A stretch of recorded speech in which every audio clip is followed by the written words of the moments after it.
Standing in a stone courtyard, a battered young man with dark hair clutches a charred, blackened bouquet. He whispers a gentle welcome to someone named Felicia, but the woman before him only stares back with cold, glowing eyes, the source of his gift's destruction. Suddenly, he's pinned to the ground by a massive, cross-shaped weapon held by an older man in a suit.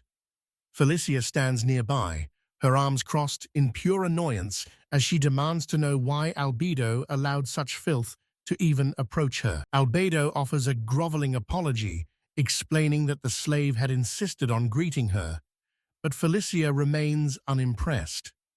Declaring her mood ruined, she turns her back and retreats to her room. The moment she's gone, Albedo's polite mask slips. He violently yanks the young man's head back by the hair before slamming his face into the cobblestones with a sickening crack, muttering his true disdain. Forced to bow with his forehead pressed against the cold stone, the young man offers a pained apology. Towering over him, Albedo dismisses him as a useless waste of space and orders him to go reflect on his worthlessness. Broken and bleeding, he stumbles away to a nearby stable, where he finally collapses onto a bed of hay, his strength utterly spent. As he lies there, a memory resurfaces from 2 years ago, when he was celebrated as the child of God and the kingdom's greatest prodigy. Now, only a white horse offers him comfort, gently nuzzling his bruised cheek. His mind drifts further back to the kingdom's church during the skill awakening ceremony, a rite of passage for every 10-year-old. In this world, power is measured in levels, and this ritual unlocks a unique ability that defines one's life. Among the gathered children, a younger Felicia points him out to her friends, whispering in awe about the presence of Ragnus, the legendary child of God. Her friends wonder aloud what kind of world-shaking skill he'll obtain. She turns to Ragnus with a playful glint in her eyes, asking if the great prodigy is actually nervous. She notes that he's already level 52, surpassing even elite knights, making his future success a foregone conclusion. Sitting among the other children, Ragnus feels the crushing weight of expectation on his shoulders. Beside him, Felicia voices her own anxieties, hoping for a skill that will bolster her magic, while noting that even he seems tense. When he admits he hasn't decided on his path yet, Felicia playfully chides him for being too humble. With a warm smile, she reaffirms her own dream: to become a legendary royal court magician. The ceremony proceeds until it's finally Felicia's turn. When the official asks what she received, she timidly reveals her skill is Magic Boost, a legendary power once held by the great sage himself. Ragnus rushes to her side, his face beaming with genuine excitement, as he congratulates her on such an incredible gift. Flustered but glowing with pride, Felicia realizes just how significant her new power truly is. A quiet intensity settles over her as she looks at him, thinking to herself that she has finally caught up to his level. When he asks if she said something, she quickly brushes it off as nothing. However, the excitement over her skill is quickly eclipsed by what happens next. When Ragnus steps forward, the entire hall erupts as the crystal before him explodes with a brilliant rainbow light. As the blinding radiance fades, the robed cleric stands in stunned silence. Trembling, he demands to know exactly what skill the child of God has just been granted. The boy looks down at the status plate in his hand, seeing his name, Ragnus White, and his level reset to 1 with bottom-tier stats. Hesitantly, he reads the name of the skill aloud.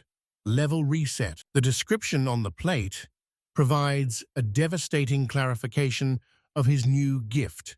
It is simple and brutal. His level and all his stats will reset back to their base state every single day. The weight of those words crashes down on him, and his hands begin to shake. in disbelief. Felicia looks on, confused, as Ragnar stammers, unable to process the fact that his future has just vanished. He recalls the day his life shattered. Even the kingdom's elite scholars couldn't find a use for his ability, ultimately branding it a worthless trash skill that served only to weaken him. The betrayal started at home. His father, a stern man with his hair tied back, roared in fury, labeling him a failure who had wasted years of dedicated training. Beside him, his mother watched with cold disdain while another young man smirked. Ragnos collapsed to the floor, bloodied from a heavy blow, desperately pleading that the outcome wasn't his fault. His father's face contorted with rage, demanding to know how a failure dared to talk back before ordering him to finally learn his place. The boy could only stare back in shocked silence. He then dropped a bombshell. Ragnos's engagement to Felicia, the daughter of Nodos, was officially terminated. The news left the boy speechless, while Felicia watched him with a gaze as cold as ice. As he lay broken on the floor, his father explained his reasoning. He and Nodos were lifelong friends, and there was no way he'd allow his comrade's daughter to be shackled to a disappointment like him. But the cruelty didn't stop there. George had already proposed to Felicia, and she had eagerly accepted. George stood tall beside her, his arm wrapped triumphantly around her shoulders. She stepped toward the fallen boy, her shadow looming over him. With a sarcastic sneer, she suggested he say something, asking if he was relieved to finally be free from a trash woman like her. Despite her biting words, she knelt down, a magical sigil glowing between her palms as she cast a basic healing spell on his injuries. Ragnos managed a weak, pained smile and thanked her for the aid, but Felicia snapped back coldly. She claimed she only healed him because he looked too pathetic to even move. Looking up at the girl he once loved, Ragnos realized he was nothing more than a nuisance to her. She had only come to deliver a final goodbye, leaving him to stammer her nickname in disbelief. In a voice strained with agony, he confessed that his feelings for her were genuine, and that he had loved her for who she was, not just because of their arranged marriage. She met his heartfelt confession with total indifference, telling him to simply forget she ever existed. With a final cold shoulder, she walked away, leaving him alone as the snow began to fall around him. Kneeling in the dirt, the crushing weight of reality finally set in. He was truly alone. There was no one left in the world to take his side. Nearby, his father declared that since the great house still had George, Ragnos was now entirely expendable. George hovered over his broken brother, taunting him and asking if he'd lost his voice from the shock. His father's decree was absolute. From that day forward, Ragnos was to be treated as a common slave, fed scraps and forced to sleep in the stables, an order to be enforced by everyone in the mansion. 2 years passed in that miserable solitude, with Ragnos wondering if this bleak, shadow-filled existence would be his life until the very end. However, the silence was suddenly broken by a mysterious voice. He looked up to see his horse, Lucy, watching him intently, and a strange system message flickered in his mind.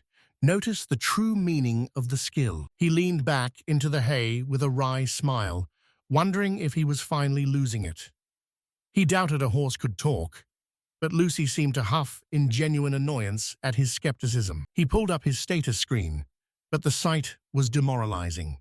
He was still level 1, and his stats, strength, magic, intellect, agility, and luck remained dismally low. Battered and filthy, he sat alone, re-evaluating his entire existence.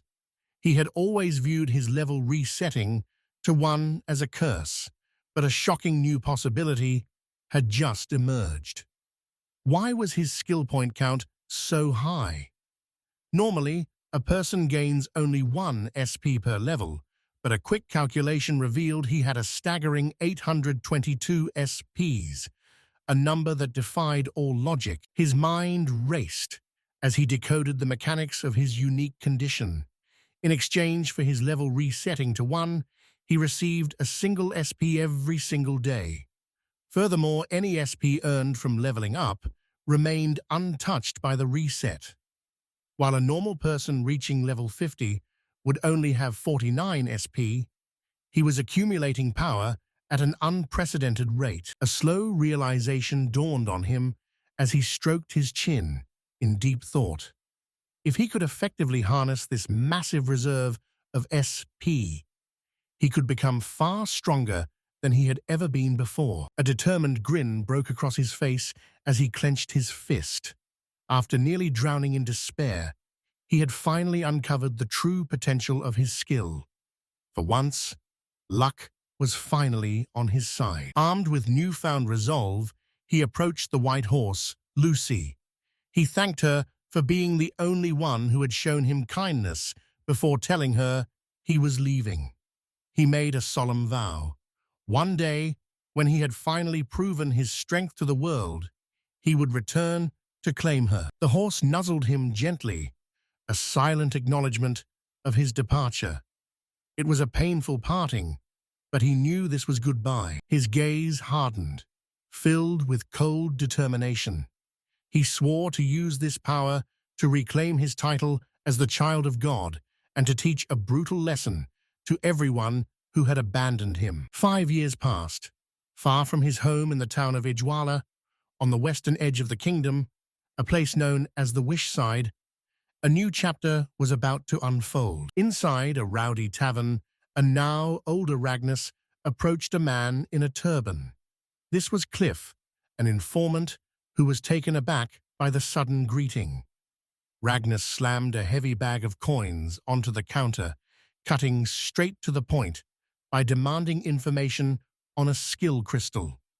Seeing the gold, Cliff's demeanor shifted instantly into a friendly, businesslike tone. The informant gestured for him to take a seat with a sly smile. Cliff suggested they start with the basics, and Ragnus sat down, focused and ready to listen. Ragnus took the lead, explaining what he already knew, that skill crystals are typically used to awaken a latent skill in a 10-year-old child. He then added a crucial detail. The crystal also has the ability to grant entirely new skills, though it requires a rare and substantial 100 SEP to do so. He explained that his father had taught him this during his childhood, back when he was the golden boy everyone had high hopes for. This early knowledge was exactly what allowed him to realize the true potential of his level reset skill 5 years prior. Cliff was clearly impressed by his client's expertise. He confirmed that such crystals are exceptionally rare, guarded by royalty and high priests, before offering to share the specific intel Ragnus was hunting for. As they walked through the town, Cliff elaborated, explaining that during the recent collapse of the Lisbeth Kingdom, the royal family of Uresh was rumored to have fled to this very region. Ragnus instantly connected the dots. They would have brought the crystal with them. Cliff confirmed this was the most likely scenario, adding that his leads pointed toward them hiding in the nearby acute forest. Hearing this, Ragnus wasted no time and bolted toward the woods. Pushing deep into the thicket, his mind reflected on the 5 years since he left his family. He remembered being denied access to the country's skill crystal because he was an outsider, and his attempts to gain fame through the guild were agonizingly slow. Despite his best efforts, his progress had been marginal. Yet, despite the hardships, the thought of the skill crystal being within reach fueled his determination. He couldn't let this chance slip away. He staked out the area, but as 1 hour turned into 3 with no sign of his target, his patience began to wear thin. Frustration finally boiled over, and he struck a nearby tree in rage. There was no one here. The bitter thought crossed his mind that the informant might have scammed him, taking his gold and leaving him with a false lead. But as he leaned against the trunk to catch his breath, a sudden movement caught his eye. A glint of light in the distance revealed a figure. He had finally found them. He watched intently as his target, a young woman clad in light armor, scrambled through the dense forest. With her pursuers closing in and their voices echoing nearby, his eyes locked onto her glimmering pendant, a skill crystal. He had finally found it. As she darted past his hiding spot, her boots snagged on a gnarled root, sending her stumbling forward. Seeing his opening, he burst from the undergrowth and tackled her to the ground. The woman let out a sharp cry of surprise as they both crashed into the thick foliage. She landed with a heavy grunt, her fall cushioned by his body. Looking up, she saw him wince in pain and asked if he was all right, her voice trembling with fear. Ignoring her concern, his gaze remained sharp and focused.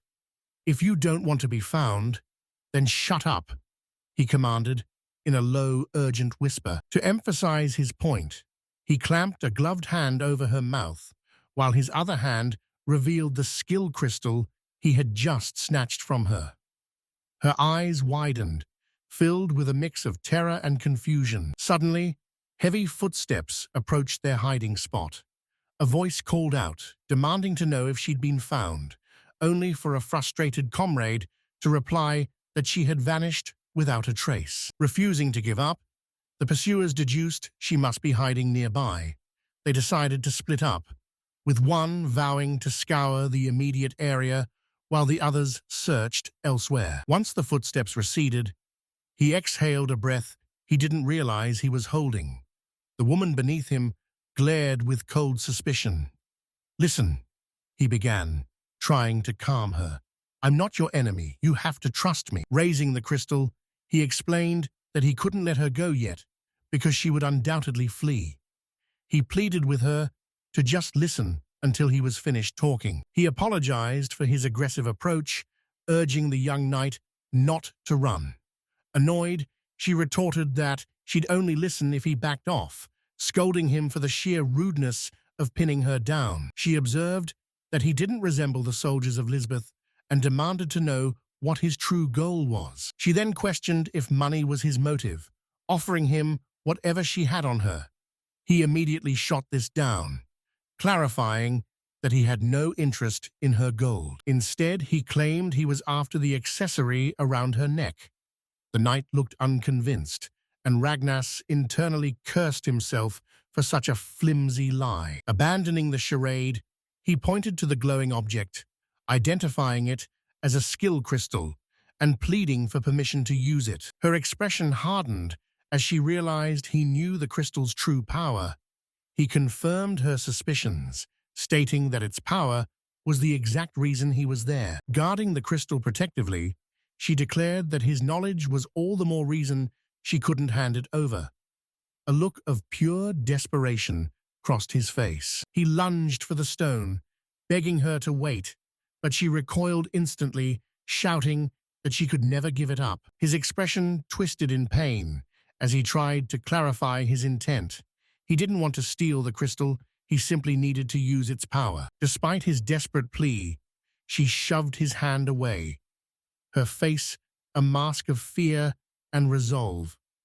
She told him plainly that she simply could not trust him. She continued, her voice laced with suspicion. Since he wasn't one of Lisbeth's soldiers, she reasoned he was likely nothing more than a common bandit. Her gaze hardened as she declared his survival was proof enough of his threat. She challenged him directly. If he wasn't some abandoned criminal, he needed to prove it. Ragnas recoiled at the accusation, stammering that he was no bandit. Clenching his fist, he desperately asked what it would take for her to believe him. As his plea hung in the air, the knight turned away, her face unreadable as she weighed her next move. After a heavy silence, she looked up, her decision finally made. "I get it," she said, her tone shifting to one of grim resolution. Then, her proposal was as shocking as it was severe. With her hands clasped, she asked a single stunning question. "Will you become my slave?" Ragnas could only stare back, completely speechless. The young knight looked down at the kneeling Ragnas, awaiting an answer. Taken aback, he could only utter a sound of confusion, asking for clarification, as she admitted she initially thought he was the crazy one. She grew serious, explaining that being a slave is typically the mark of a criminal, a status reserved for those who have committed heinous acts. She revealed her past in a place called Dwight, where she was treated as a slave, but escaped because she lacked a formal contract.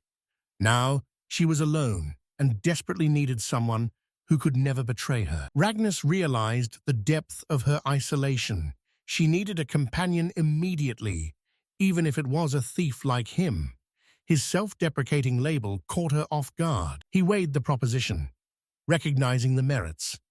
A contract meant he could use the skill crystal and gain a companion bound by loyalty, though he knew the commitment was absolute. Nina explained her logic. A master only punishes a slave for acting against their will. If she remained loyal, he'd have no reason to turn on her. With that understanding, she surprisingly agreed to his terms. Her acceptance caught him off guard, but he confirmed her decision, reminding her that he was the one who suggested it. Resolute, she told him to proceed, and he knelt before her once more. With his consent given, she began the ritual. Announcing her name as Nina Uresh, she commanded Ragnas to be enslaved in her name, as dark, crackling energy began to swirl. The dark energy seared his skin, and he cried out in agony as the burning sensation forced him to collapse. Nina quickly moved to catch him as he fell. Once the pain subsided, the ritual was complete, leaving a dark, cross-shaped mark on his neck. Nina asked if he was truly okay, and while he admitted it hurt, he affirmed it was his choice. Ragnas then requested the skill crystal, but Nina was skeptical. Why give a national treasure to a slave? She warned him that even with 100 SIP, the skill would be random, but he simply told her to check his status. Her eyes widened in shock. Despite being only level 2, Ragnas possessed a staggering 3047 SP with his level reset ability. He explained he could acquire 30 skills at once before handing her a mysterious box. As she took it, a brilliant flash erupted. Ragnas instinctively shielded her from a volley of unseen projectiles, but as the dust settled, he realized his SP had completely vanished. His SP was now 0, all consumed to acquire a single legendary ability called Unrivaled. It granted a massive 1-minute power boost but left him weakened afterward. A double-edged sword he'd have to master. Nina found herself unable to even confirm her new skill, a phenomenon she had never encountered before. Ragnas noted that he couldn't see her level reset skill either, theorizing that rainbow-colored skills are only visible to their wielder. With that mystery solved, he offered to explain the mechanics of his own unique abilities to her. He laughed, describing the rush of power as addictive, and explained that his abilities were potent enough to render the very concepts of levels and status utterly meaningless. As Nina processed this terrifying reality, her expression grew troubled. Ragnas then shifted the conversation, asking how she felt now that she had made him her slave, to which she confessed, feeling deeply conflicted. She opened up about her insecurities, admitting she worried she might not be a reliable enough companion to handle a man with his overwhelming power. Ragnas countered this immediately, stating that as a noble, she was more than capable of utilizing his strength effectively. Her worries finally seemed to ease, and with a smile, she told him he could simply call her Nina. He agreed, formally asking his new master to take care of him as they sealed their partnership with a firm handshake. Their moment of accord was shattered by a sudden shout echoing from the surrounding woods. A voice cried out that she had been found. The search party had finally discovered their location. Panic flashed across Nina's face as she realized her level was only 21, while Ragnar's own status had plummeted to level 1 with 0 SP. He knew they stood no chance against the Knights of Lisbeth in a direct fight, leaving him with one choice: gamble everything on his untested new ability. He let out a roar that cut through the tension as a complex magical sigil materialized before him. With a violent surge of power, he activated his newly acquired ultimate skill, Unrivaled. His status screen flared to life, displaying stats that defied all logic. Every attribute had boosted to SSS+, a rank previously thought impossible. Nina watched the transformation in a frenzy, reminding him that he only had 1 minute before the effect wore off, and urging him to move before they were cornered. He didn't hesitate, turning to Nina and asking for her for forgiveness before sweeping her off her feet, catching her completely by surprise. Held in a bridal carry, a flustered Nina questioned why he would carry her like a princess at such a critical time, but his focus was singular: reach the city and scatter the knights. He told her to hold on tight, just as one of the pursuing knights spotted them and alerted his captain. Without a second to spare, Ragnar burst forward, moving with a level of speed that seemed physically impossible. The knights could only stare in disbelief at the blur of motion, realizing they had no hope of catching up. In an instant, Ragnar and Nina vanished into the distance. They arrived back on the outskirts of the city in record time. Ragnar explained that a journey which normally took an hour had been finished in mere seconds. While the skill had its demerits, a flicker of hope ignited within him. This power was the key to changing his fate. Meanwhile, in a lavish hall, an enraged nobleman named King Roan demanded an update from his commander, Julius. He bellowed in fury, questioning why it was taking so long to find Nina and destroy the houses of Rajamal and Uresh. The man he addressed, a knight in ornate armor, offered a sincere apology to the king. Julius confirmed that the troops had moved out as ordered, but his words did little to quell the monarch's mounting rage. The king dismissed the apology, warning Julius to remember his place. He declared this was Julius's last chance. Failure would mean his head would roll, and his daughter Olivia would belong to the king. With a chilling smile, Roan then turned to the crowd, ordering Olivia to return to their private quarters. Elsewhere, within an imperial hall, a high-ranking officer with a prominent mustache and a metallic gauntlet smirked. He called out for a subordinate named Furlock, musing internally that the young man was remarkably easy to manipulate. His thoughts were interrupted as a young man in a crisp white uniform stepped forward, flanked by armored guards. He announced his presence as Furlock Alacret, and the officer confirmed to himself that this was indeed the obedient puppet he needed. After receiving his orders, Furlock Alacret turned his attention toward the mission to capture Nina Uresh. He relayed the Imperial command to his squad, and without a hint of hesitation, he accepted the task with a brilliant smile, declaring he would do so gladly. In a quiet room, the royal knight finally stirred, her eyes slowly fluttering open. Seated by her bedside, Ragnar greeted her with a calm smile, observing that the sleepyhead was finally awake. Bolting upright and clutching a sheet to her chest, she frantically asks where they are.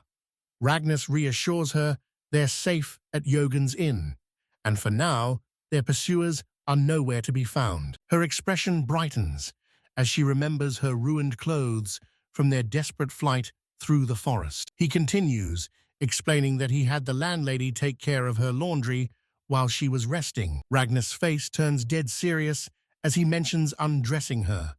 Flustered, she asks if anyone else was there, before bashfully admitting she was the one who cleaned his body while he was out cold. His serious facade cracks into a smug grin as he puffs out his chest, declaring she should be more grateful to such a devoted slave. Mortified by his teasing, her face turns a deep crimson as she screams, calling him a total pervert. The accusation sends him reeling in shock. He sputters in disbelief while she looks away, still blushing and calling him an idiot. Later, once they're both dressed, he cautiously asks if she's still mad.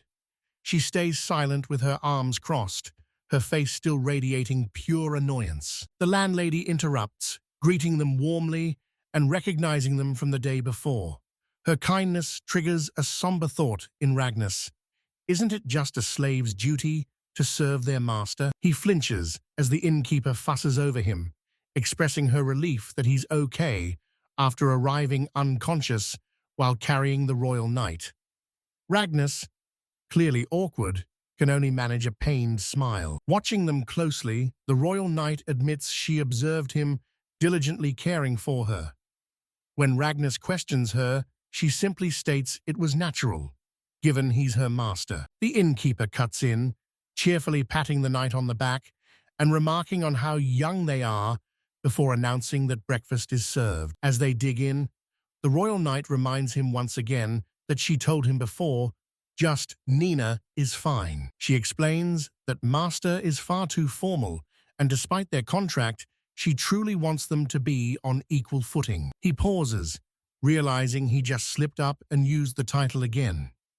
With a sheepish grimace, he apologizes and promises to be more careful. Nina then offers her own apology, admitting she had taken his kindness for granted, assuming it was merely his duty as a slave. He gives her a reassuring smile, telling her not to sweat it, before offering to explain the mechanics of his unrivaled skill. He reveals a major drawback. Using the skill halves his stats. Worse yet, his level reset skill causes his stats to completely reset every single day. He explains that while unrivaled and level reset define his power, his rainbow skills are permanent. This unique situation is exactly why he needs a fresh start. He leads her into a bustling guild hall, ready to register and make some serious gold. However, the royal knight looks completely flustered, admitting she's never stepped foot in a place like this. At the counter, he hands over a form and explains he's already registered under the alias Rox. He advises her to do the same with a fake name, warning of the risks if they're caught. After a moment of thought, she chooses a name from a book she once read. She proudly presents the form with her new name, Arv. He notes it's a cute choice, revealing it means little spirit in an ancient tongue. Flustered and embarrassed, she tells him to drop the subject immediately. With their paperwork complete, they're issued guild plates. He explains they can be worn anywhere as long as they're visible, so she decides to use hers as a hair clip while politely thanking the official. Now officially registered, they scan the quest board, though he's disappointed by the lack of quality quests so early in the morning. When she suggests returning tomorrow, he shuts the idea down instantly. His companion pulls down an urgent C-rank request: slay a massive boar, destroying a village's crops for 150,000 eyelash. He's skeptical of the low pay, but she insists they take it, arguing the villagers will starve without help. He argues that a high-risk C-rank quest should pay closer to 2 million, but she remains unswayed. She declares she'll go alone if he refuses, questioning who will save the village if they don't step up. Their journey leads them into the depths of a dark forest. Suddenly, she spots movement and shouts a warning just as a monstrous, wild rabbit with vicious claws lunges from the shadows. The creature's talons slash across his chest, drawing a pained grunt. Reacting instantly, she retaliates by unleashing a searing fireball spell at the beast. He falls to the ground, but a strange smile forms on his face. As she rushes to his side in a panic, he reassures her he's fine, explaining that while the blow looked fatal, he actually feels no pain at all. Remarkably, he seems completely unscathed. Nina's voice cuts through the air, filled with disbelief as she asks if he's serious. She was certain she heard at least 2 or 3 of his bones snap. He turns to her with a confident grin, brushing off her concern. He speculates that the cracking sound she heard was likely the rabbit taking damage, not him. Seeing him perfectly fine,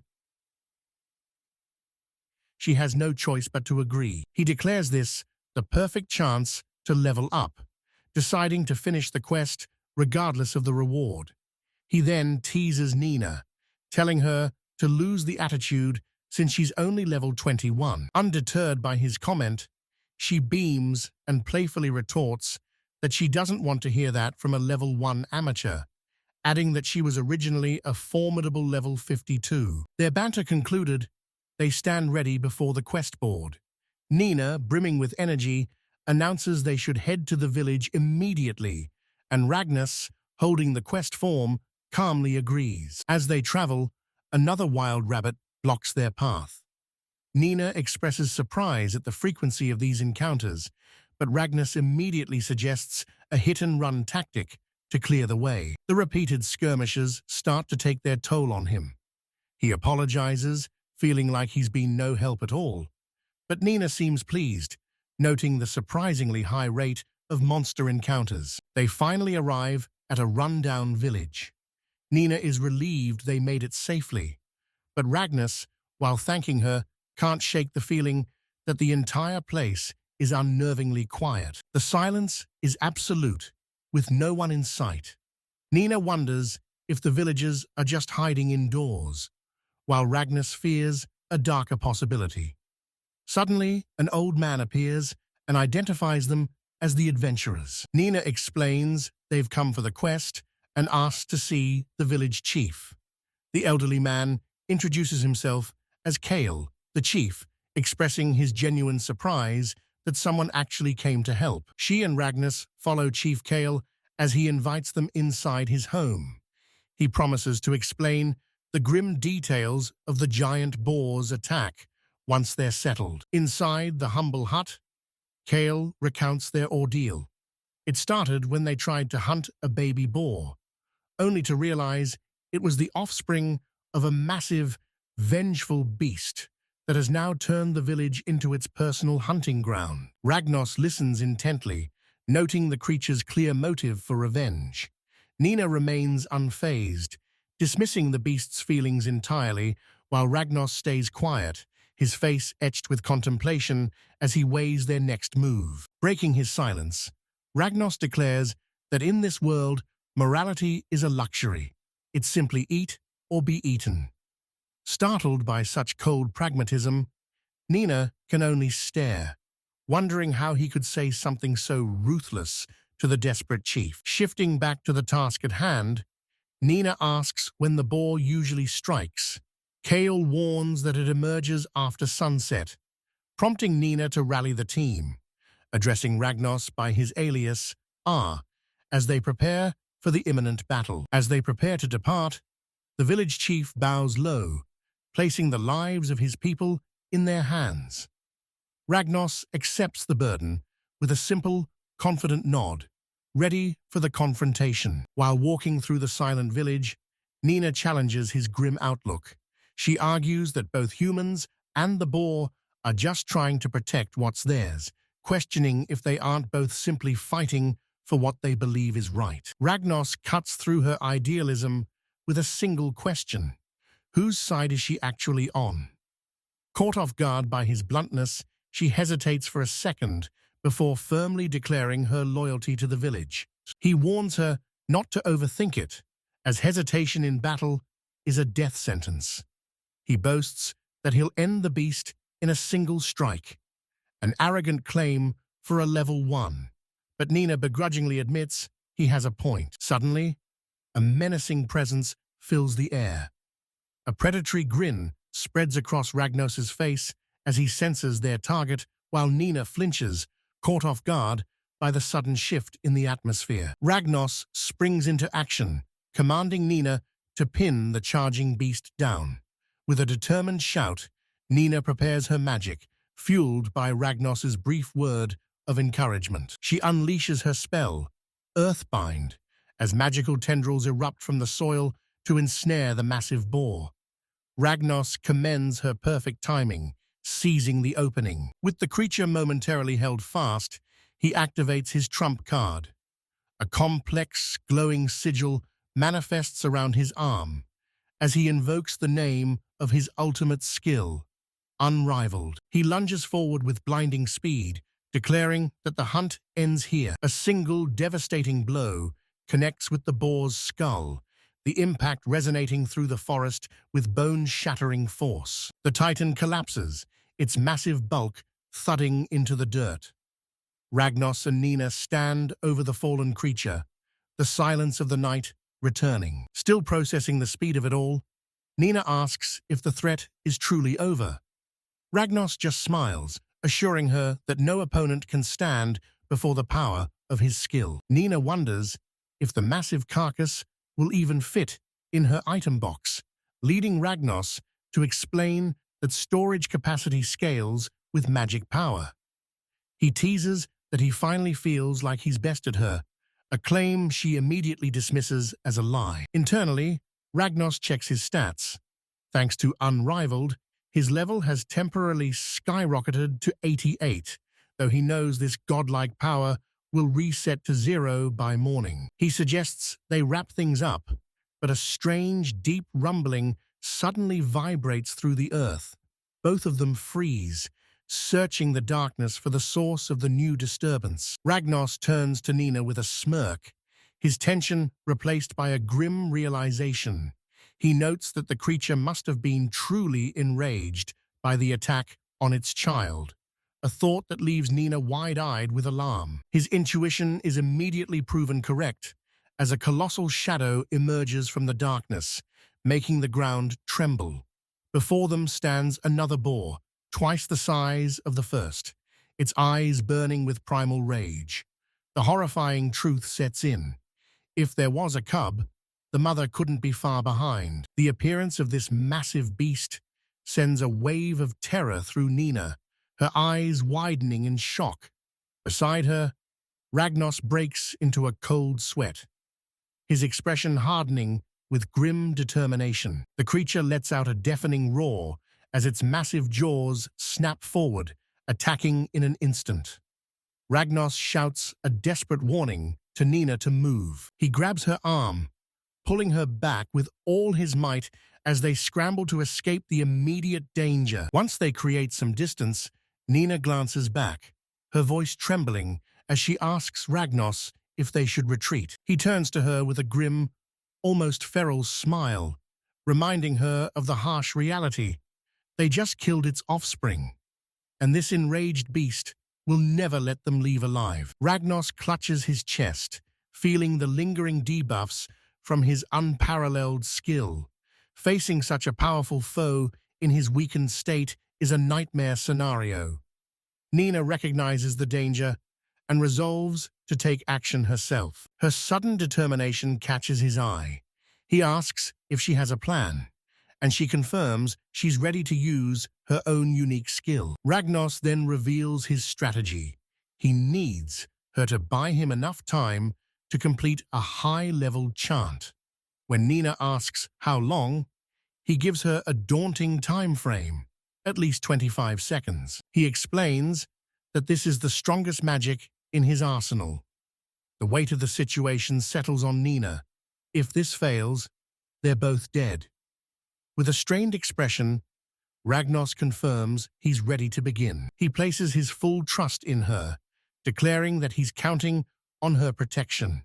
Steeling herself, Nina stands firm as a complex, magical sigil forms in the air, telling him to leave the defense to her. He begins the incantation, his voice ringing out with authority as he commands the incarnation of flames.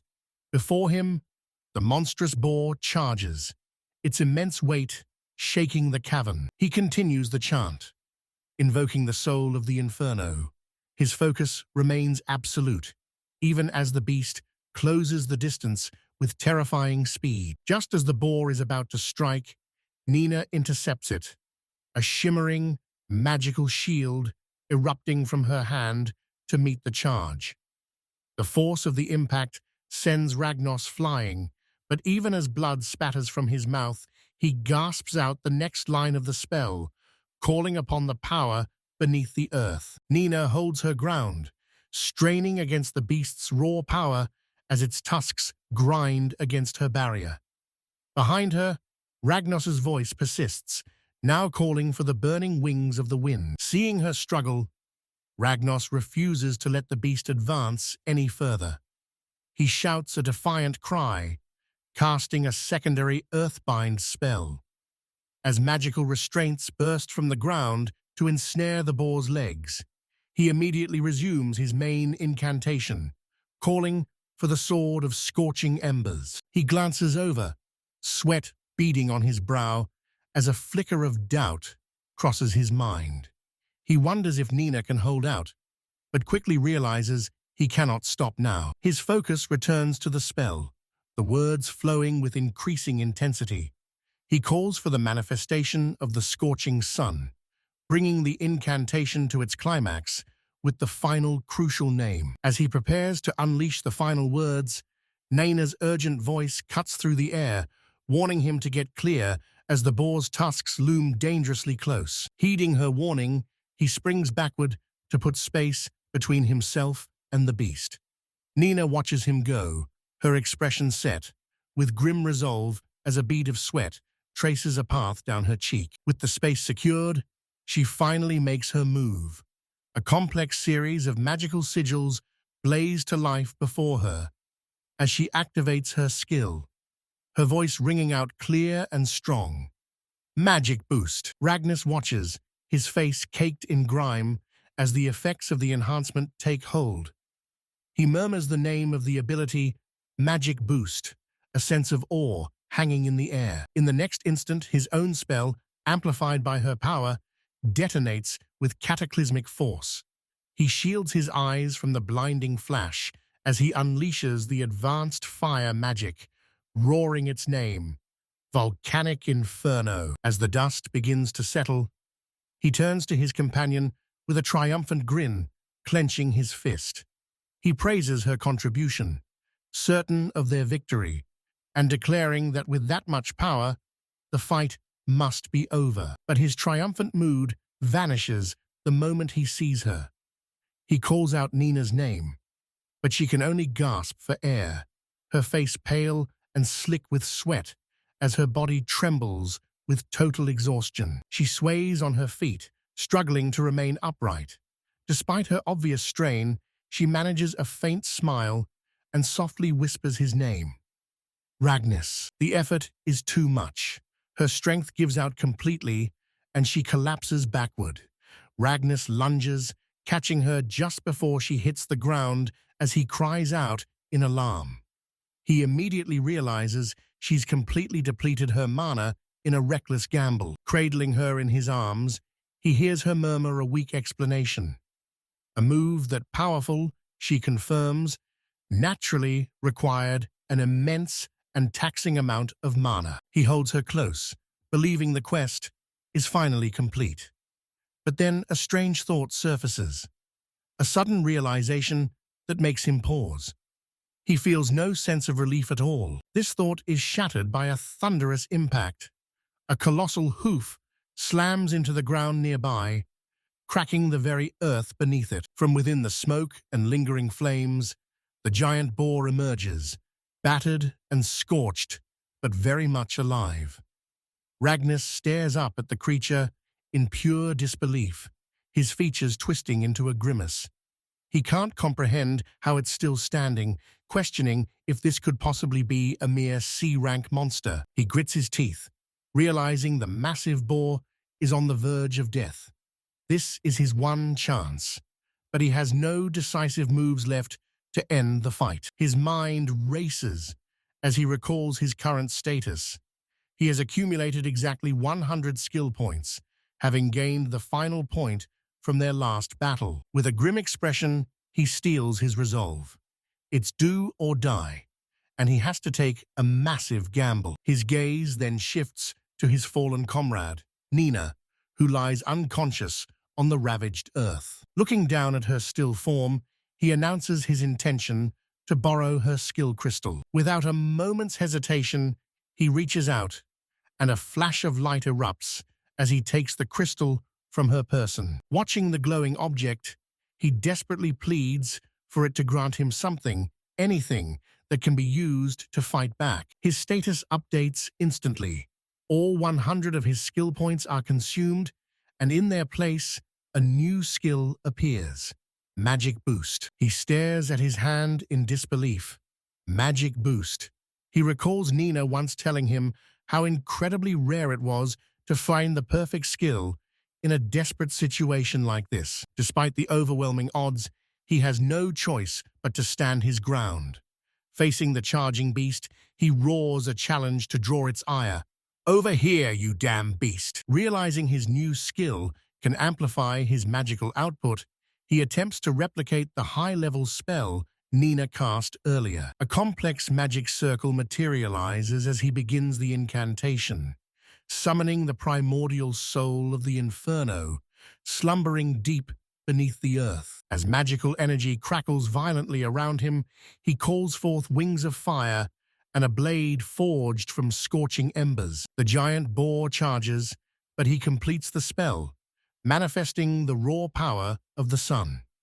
Activating Magic Boost, he unleashes a devastating volcanic inferno directly at the beast. As the blast subsides, the boar lies motionless on the scorched earth. Gasping for air, he wonders if that final strike was enough to put it down. His hope is short-lived as the creature stirs, rising to its feet and shaking off the embers. He stares in disbelief. What kind of monster is he fighting? The beast's eyes flare with renewed fury. Gritting his teeth against the pain, he realizes with grim certainty that the battle is far from over. Before he can mount a defense, the beast closes the distance in a flash, slamming its massive body into him with bone-crushing force. The impact sends him hurtling through the air, blood spraying from his wounds. He knows escaping is impossible as long as Nina remains unconscious. He's at his limit, but if they flee, the village is doomed. Steeling his resolve, he prepares to finish the beast, even if it drains the last of his mana. Catching his breath, a sudden realization hits him. Despite the intensity of the fight, his mana hasn't run dry. He has just enough for one last gambit. Seizing the moment, he raises his hands. A massive sigil forms above him as he commands the incarnation of flame to deliver a final, decisive blow. A bloodied, determined grin spreads across his face as he activates his trump card once more. Magic Boost. He roars the incantation, unleashing a point-blank volcanic inferno directly into the monstrous boar. The world erupts in a cataclysmic blast of dark fire and shattered earth, the sheer recoil hurling him backward through the air. He slams into the scorched ground with a cry of agony. Through the settling dust, he sees the massive beast finally crash to the earth, motionless. Panting and covered in grime, he stares at the fallen titan. A wave of relief washes over him as he whispers, "It's finally over." His strength completely spent, he tries to reach Nina, but his legs buckle and he collapses to his knees. His gaze falls upon the unconscious Nina. A weary smile touches his lips, grateful that she's finally safe. A troubling realization suddenly surfaces. Despite unleashing high-tier fire magic and taking a direct hit from the massive boar, Ragnus realizes his mana hasn't depleted at all, and even stranger, he feels absolutely no pain from his injuries. He stares down at his hand, a bead of sweat tracing a path through the grime on his cheek. His clothes are shredded, and his body should be screaming in protest, yet he feels an unsettling numbness. A question echoes in his mind, laced with confusion and dawning fear. Just what is happening to my body? Nearby, the Royal Knight's eyes finally flutter open. Ragnus looks down at her with a bruised but triumphant smile, relieved to see that she is finally awake. She bolts upright, her eyes wide with disbelief as she questions if she's actually still alive. Turning her head, she spots Ragnar sitting nearby and calls out his name, her mind still clouded with confusion. That confusion quickly shifts to panic as she asks about the giant boar. With a confident thumbs up, Ragnar proudly announces that he defeated the beast, a claim she struggles to wrap her head around. His attention then shifts to a tiny, piglet-like creature standing before them, its eyes welling with tears. He looks down at the small thing, wondering aloud if this could be the offspring of the giant boar he just slew. A grim look of understanding dawns on his face. He reaches the cold conclusion that the creature must be here for one reason: to avenge the death of its parent. Ragnar speaks to the piglet with a chillingly cold expression, remarking on how difficult it is to be a sole survivor, bent on revenge. With ruthless resolve, he declares his intention to put it out of its misery immediately. But as he reaches for the creature to eliminate the threat before it can grow, the royal knight grabs his wrist. She demands to know what he's doing, insisting that he must not take a life so needlessly. Ragnar argues that leaving a future enemy alive is pointless, but she proposes a different path. She suggests they make the creature their companion, vowing to take the place of its parents and raise it herself. He gives her a deadpan look, clearly unconvinced but unwilling to argue any further. He reluctantly agrees, telling her to do as she wishes, since they won't know the outcome until they try. With a kind smile, she reaches out and invites the small creature to come to her. The piglet responds not with affection, but by charging forward and headbutting her hand, causing her to cry out in pain, while Ragnar smugly remarks that he told her so. Undeterred, she kneels and holds the small boar piglet gently. She tells the creature that while she won't ask for forgiveness, she wants it to understand that they are no longer enemies. As she speaks, the piglet's eyes overflow with tears, which begin to stream down its face in response to her sincere words of apology. She pulls the crying creature into a warm embrace, apologizing for all the bitter hardships it has been forced to endure because of them. Suddenly, the piglet begins to nuzzle against her affectionately, much to her surprise. Ragnar watches on, astonished that she actually managed to tame it, and declares that they will now be its new pack. Beaming with joy as the piglet continues to show affection, she decides the little guy needs a name. After a moment of thought, she officially christens him Urin. She turns to Ragnar, holding Urin out, and cheerfully suggesting he should get along with their new companion as well. He just looks away, annoyed, questioning why he would ever have to bond with a pig. Despite his reluctance, he sighs in resignation and gives in.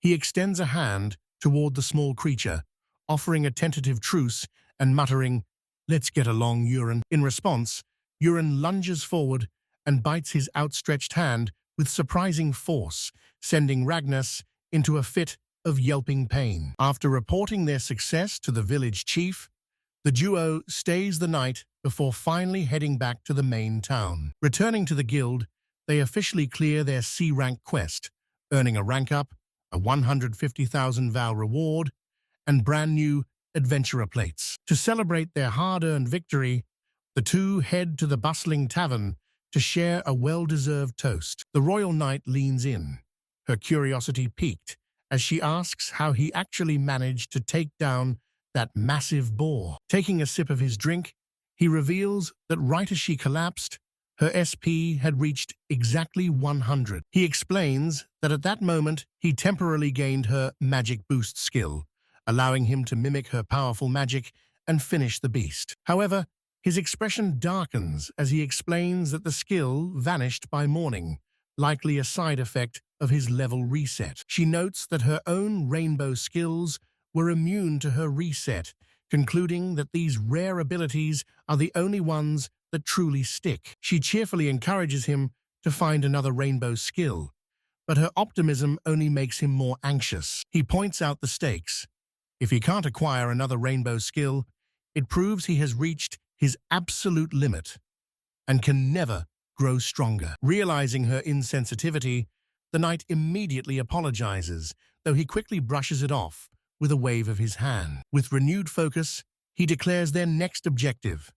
They must figure out the exact conditions needed to trigger a rainbow skill. Despite the frustration of losing his progress, he resolves to keep pushing forward, no matter how difficult the path ahead may be. Their conversation is cut short by a receptionist who informs them that the guildmaster has requested an immediate meeting. As they wait in the reception room, the knight fidgets nervously while Ragnus remains stoic and composed. Suddenly, the door flies open to reveal a flamboyant, muscular man who blows them a kiss and calls them his little kittens. Striking a dramatic pose, he introduces himself as Kamar Churchillito, the guildmaster overseeing all of Asile. He insists they call him by his nicknames, Kama-san or Chu-Chu-chan, much to the duo's bewilderment. While Ragnus is left speechless, the royal knight instantly agrees to the silly nickname,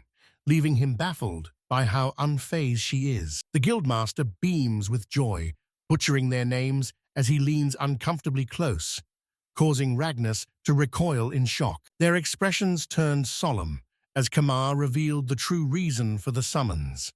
The quest Ragnus completed was actually intended for A-rank adventurers. A royal knight nearby nervously asked for more details, but Ragnus immediately snapped at her, calling her rude for interrupting the conversation. The guildmaster admitted he was shocked by the oversight, explaining that because the reward was too low for A ranks, the guild had unusually lowered the requirement. As Ragnus and the knight listened, Kamar stated he was now personally overseeing all local guilds to ensure such a dangerous mistake never happened again. Placing a hand over his heart, he offered a sincere apology and informed them they could collect a special bonus reward at the reception desk. His tone then shifted to pure awe as he remarked on how incredible it was for an F rank and a G rank to conquer an A rank nightmare. However, that amazement quickly sharpened into suspicion.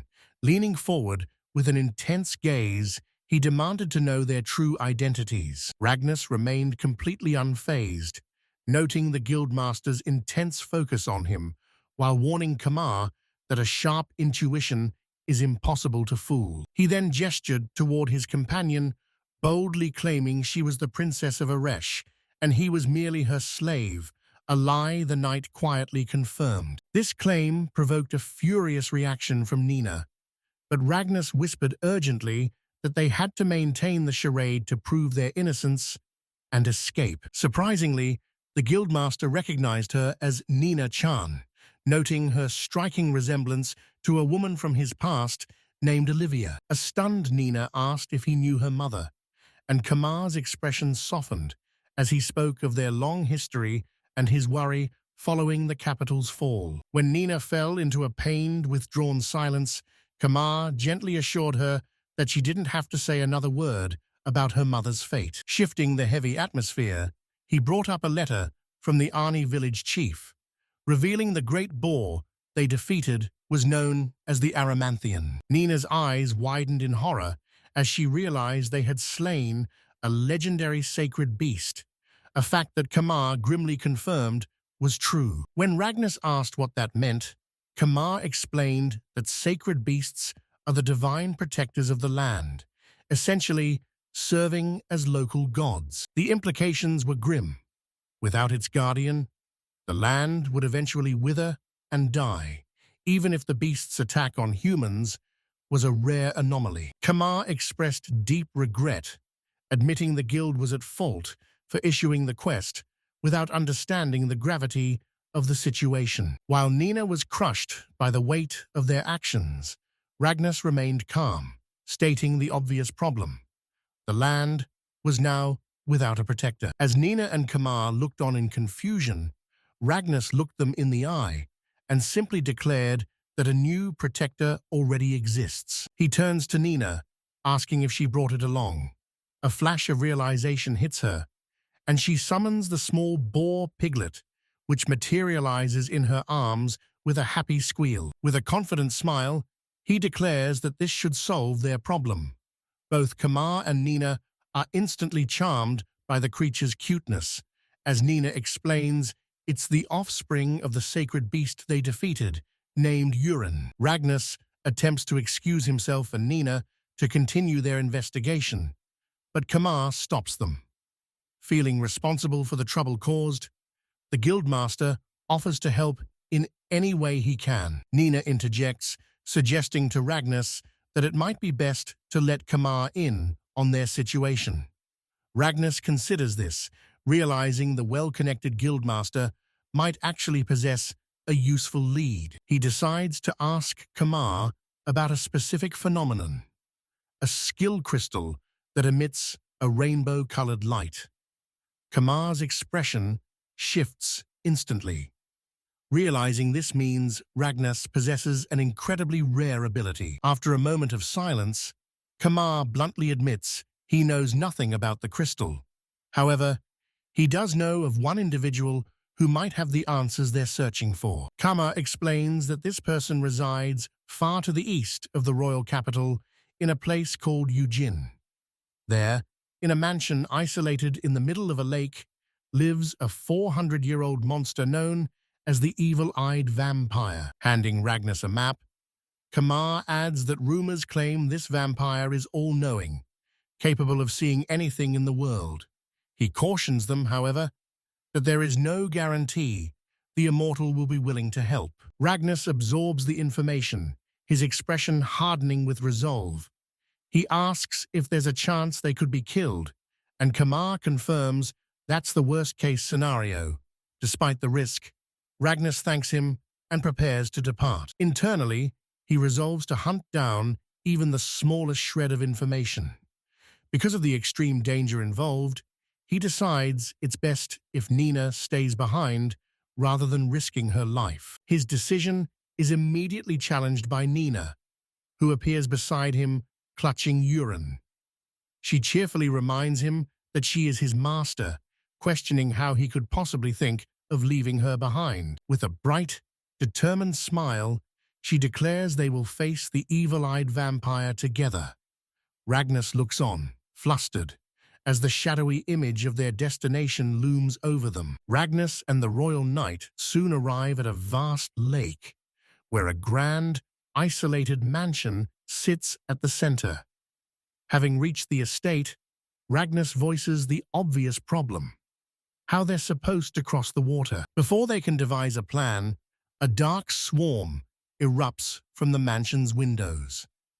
Ragnas watches the black shapes pour out, quietly hoping he won't be forced to reveal his invincible ability. The swarm reveals itself to be a colony of bats flying directly toward them.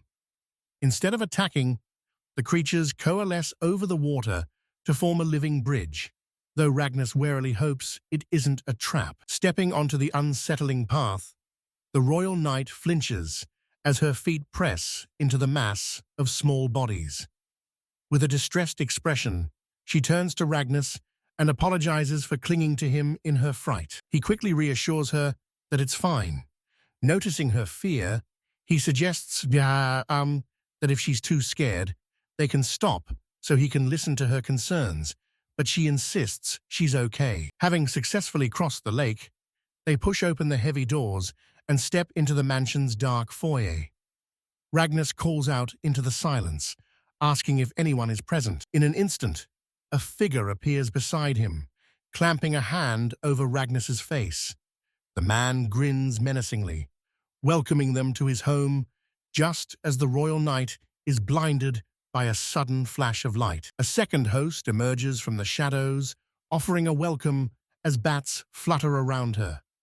Ragnas and the royal knight can only stare from the doorway as this mysterious new figure approaches. She steps fully into view, a young girl with pointed ears and a mischievous, fanged smile. Shimmering with an ethereal glow, She gleefully declares how glad she is to finally have him there. Her bubbly demeanor clashes with her predatory features. Noticing their stunned silence, she assumes they're speechless at her sinister appearance and begins her dramatic introduction. "That's right, my name is—" She immediately protests, whining that they're ruining the best part, but Ragnar cuts her off by raising a hand and firmly calling for a time-out. Offended by the interruption, she whirls around to demand if he has no business with her. Ragnar, forcing a strained smile, tells a startled Nina they're in the wrong place and should leave while the vampire is distracted. She floats gracefully toward them, correcting Ragnar by insisting they are exactly where they need to be. With a dramatic flourish, she admits she nearly forgot to properly introduce herself. Flashing a wide-fanged grin, she announces her name as Scarlet Bloodray, the legendary evil-eyed vampire whispered about in fear. The name clicks for Nina, who realizes Scarlet is the very person they've been searching for. She reminds Ragnar they came to ask about the rainbow skills, and Scarlet is more than happy to oblige. She starts by testing Ragnar, asking if he's already collected 4 rainbow skills before holding up 2 fingers and correcting herself, noting that he currently only has 2. Intrigued, Ragnar asks for clarification. He reasons that since he didn't acquire his skills through official channels, they don't appear on his status panel, even though he can clearly feel their effects. The truth finally hits him with full force. He is indeed using both level reset and invincibility, which were officially obtained using the skill crystals from Lisbeth and Uresh as a medium. Scarlet explains the mechanics. Unofficial skills stay hidden from the status screen. They can be gained through direct use of a crystal or simply by coexisting with one. A strict rule of 1 skill per crystal. Processing this new information, Ragnar asks Nina if she's ever heard of coexisting with a skill crystal, but she's just as clueless. Scarlet, with a knowing look, offers to give them a hint. She clarifies that while a crystal's rainbow skill is fixed, Ragnar also inherited 2 other skills from the crystals of Dane and Roger. Nina is shocked by those names, questioning how that's possible, since those crystals were supposed to have been destroyed by Lisbeth. Scarlet simply confirms the suspicion with a cryptic smile. Everything clicks for Ragnar. He remembers his father was the commander during the war against those nations, acting on the king's orders. The grim reality sets in. His father must have possessed those very crystals. Seeing him connect the dots, she leans in close, her sharp fangs peeking out as she asks if he finally believes her. While Nina is still reeling from the implications regarding Ragnar's father, he turns to her and calmly confirms that he trusts Scarlet's words now. Nina then presses Scarlet to reveal his hidden abilities. The vampire readily agrees, identifying them as quick growth and super healing. Ragnar breaks down the first skill. Quick growth does exactly what it says, but with a catch. Eventually, leveling up stops entirely. This explains how he outpaced the Royal Knights while he was still a child. He continues, describing super healing as an ability that restores his stamina and mana while purging status ailments every time he levels up. It all makes sense now, like how his wounds vanished instantly while fighting the giant boar. Scarlet asks about the demerits of super healing, but Ragnar insists there aren't any. She calmly explains that the skill has almost no downside, suggesting he's only being overly cautious because his new abilities are so incredibly broken. Flustered by her blunt assessment, he abruptly changes the subject, declaring he has something similar before turning to leave. His sudden departure leaves Nina standing there, completely bewildered. As he contemplates his current skill crystal, Scarlet suddenly presents another one, flashing a confident smirk as she reveals its true identity. She explains that the crystal hails from the once prosperous nation of Inzane and urges him to put it to good use. Ragnas hesitates, admitting he lacks the skill points and isn't sure when he'll ever be able to activate it. With a dismissive sigh, she calls his logic peculiar, clarifying that rainbow-colored skills don't actually require any SP. She adds cryptically that he'll only understand why his points were previously consumed once he obtains a specific secondary skill. She urges him to stop worrying and activate it immediately.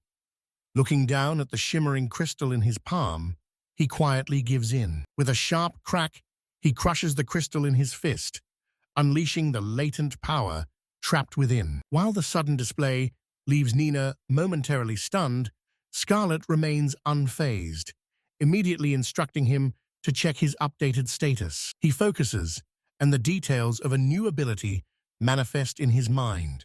Random skill. It allows him to learn one new skill per day for free, though it vanishes at midnight. Crucially, its power is inversely tied to his level, meaning the lower his level, the stronger the skill becomes.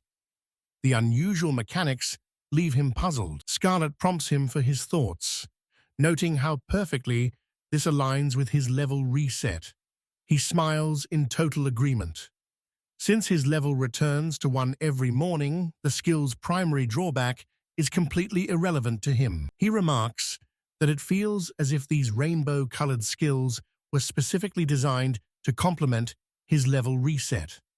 Nina, listening intently, is shocked by this revelation and asks if such a thing is even possible. The realization makes him turn serious, asking if he needs to collect every rainbow skill for them to truly matter. Scarlet confirms this with a bright smile, explaining that they all synergize, and only by gathering the full set can he unlock their ultimate power. She smiles as a small, bat-like familiar hovers nearby, confirming she's received a new report. She remarks that while she doesn't want to reveal too much about the future, this will eventually become his reality. She then pauses to listen to her familiar for a moment. Seeing an opening, Ragnas asks her to please elaborate on the nature of the skill he just obtained. After a brief moment of listening to the familiar, her expression shifts into something far more grim. She turns back to Ragnas and Nina, demanding they repeat what they just said. She echoes their words back with a heavy, serious tone, questioning if the town of Wishside has truly been occupied. The gravity of the situation becomes clear as the scene shifts to Wishside, a town near the forest. An army has descended upon it, led by a female knight officer who accuses the residents of harboring someone named Lisbeth.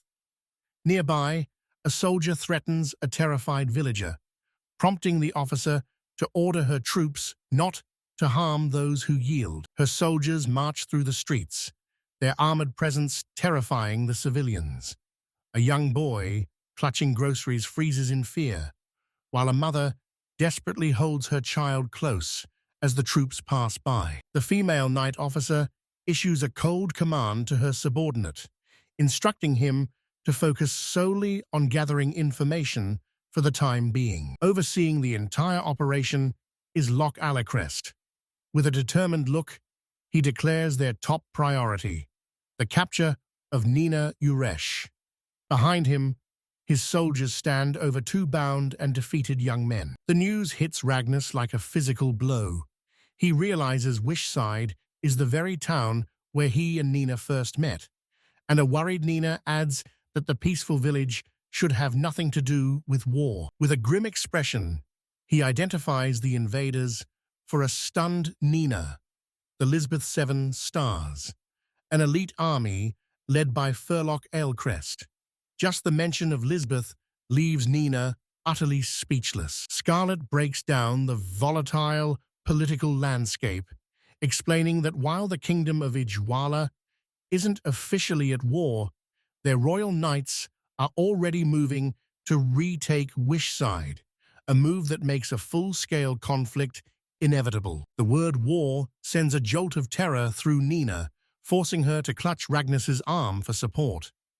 Ragnus remains stoic, his face a mask of cold calculation as he processes the gravity of the situation. He shifts his focus back to Scarlet, demanding to know the true motive behind Lisbeth's sudden invasion of Ijwala. Scarlet gives them a knowing look, sensing they might already suspect the truth. After a heavy silence, she reveals the invaders' singular, dark purpose. Their target is Nina Aresh. Dread washes over her as she realizes the bloodshed would end instantly if she were simply surrendered to the enemy. Ragnus's gaze sharpens, a cold, silent resolve hardening his features. As Nina starts to pull away, Ragnus asks Scarlet to hide her, reasoning that the enemy doesn't know her location yet. Scarlet agrees, seeing no reason to refuse the request. Ragnus whips around, his voice laced with alarm as he demands to know where Nina is going, pleading with her not to throw herself into the heart of the besieged town. She looks back with a fierce glint of determination in her eyes, refusing to hide and declaring she won't stand by while a war erupts in her name. Ragnus shouts in disbelief, slamming her recklessness and asking if she even has a plan to avoid capture. Nina fires back with desperate hope, insisting that as long as they're together, they can surely manage. Ragnus is caught off guard as Nina grabs his arm with a firm grip, challenging him that if he has a better plan to save Wishside, she'll gladly follow his lead. Frustrated, he retorts that his only plan is to stop her from throwing her life away. He knows they can win together, but not if her strategy is pure self-sacrifice. Nina's expression softens as she gazes at him, but she gently rebukes him, telling him it's time he stopped being so reckless and impulsive himself. Her words hit home. Ragnus concedes she might be right, finally acknowledging the sobering reality that even his rainbow-colored skills aren't omnipotent, and he might actually fail to protect her. The tension peaks as Nina insists she cannot let others suffer for her sake. Desperate, Ragnus declares that if she's hell-bent on going alone, he won't follow. In response, she simply begs him to let her go. Her resolve is unshakable. Accepting his ultimatum with a quiet, "Is that so?" she prepares to leave on her own, adjusting her sleeve with an air of absolute finality. With a sad, knowing smile, she asks if he really thinks she doesn't understand the danger. She knows the risks all too well, but her pride as a royal won't let her back down. As Ragnus stands there stunned, Scarlet's voice cuts through the silence. She casually mentions that she doesn't mind Nina leaving, but she has one crucial piece of advice to offer first. The vampire girl, Scarlet, empathizes with Nina's drive, but warns her not to lose sight of the bigger picture. She cautions against reckless haste, promising that a calm mind is the only way to achieve her goals. Nina thanks Scarlet with a bright smile, yet her resolve to leave remains unshaken. Ragnus watches in silence, his heart sinking as he realizes she's truly willing to leave him behind. He stands frozen as a haunting vision of Nina fills his mind.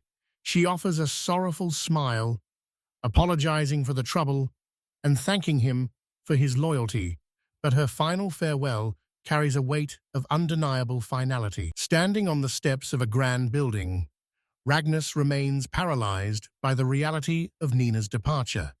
Beside him, Scarlet simply notes that the time for action has finally arrived. Her playful teasing only grates on his nerves further. She mockingly remarks on how poor Ragnus was abandoned by his owner, prompting him to snap and demand she stop making the situation worse. The mood shifts as Scarlet delivers a cryptic command. He must travel to a place called Wishside to save Nina, leaving him utterly bewildered. He questions her logic, arguing that letting Nina wander off alone is a recipe for disaster. However, the vampire girl presses him to look beyond the immediate danger. She explains that his future choices will determine the fate of the entire world, and for that destiny to unfold, Nina's involvement is non-negotiable. Stunned by the gravity of her words, he demands a full explanation.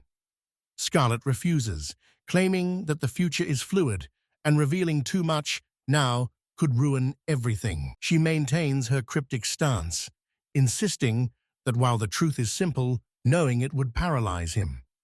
To ensure he takes the necessary action when the time comes, she must keep him in the dark. A bead of sweat rolls down his temple as he weighs the risks. Eventually, he concedes, trusting there's a reason Nina was sent to Wishside alone, and agrees to follow Scarlet's lead. With a knowing smirk, she tells him to keep her words close to heart as he prepares for the journey ahead. Days later, he arrives in Wishside, a cobblestone town on the western edge of the Astria Kingdom. As he walks, his mind focuses on one specific target, Furlock Alacrit. He reviews the intelligence on his mark. Furlock is a captain of the Lisbeth army, a master of the Great Sword who holds the legendary title of Sword Saint. Despite his accolades, Furlock is surprisingly young, nearly the same age as Ragnar himself, making the military document feel more like a high-stakes wanted poster. The objective of Furlock's invasion is chillingly simple: capture Nina, dead or alive. Strategic maps reveal that the Kingdom of Zwalef is already on high alert. If their demands aren't met, the invaders plan to march directly on to the royal capital. Local forces and the guild are scrambling to prevent a total war, though the escalating tension means the common folk are already being squeezed by rising war taxes. Ragnar begins scouring the town for any sign of Nina. Finding nothing, he concludes that since Furlock hasn't retreated, Nina must still be hiding somewhere in the city. Knowing her impulsive nature, he fears she's already jumped into the middle of the conflict. He just has to find her before the Sword Saint does. From a high vantage point, Ragnar scans the streets below, a flicker of concern crossing his mind as he hopes Nina isn't doing anything reckless. His gaze sweeps across the rooftops, noting the suspicious lack of damage to the buildings. It's as if the invaders have already given up on the town. Needing answers, he decides to take action. He activates his listening skill, a byproduct of his random ability to eavesdrop on the conversations below. As the skill triggers, the soldier's thoughts flood his mind.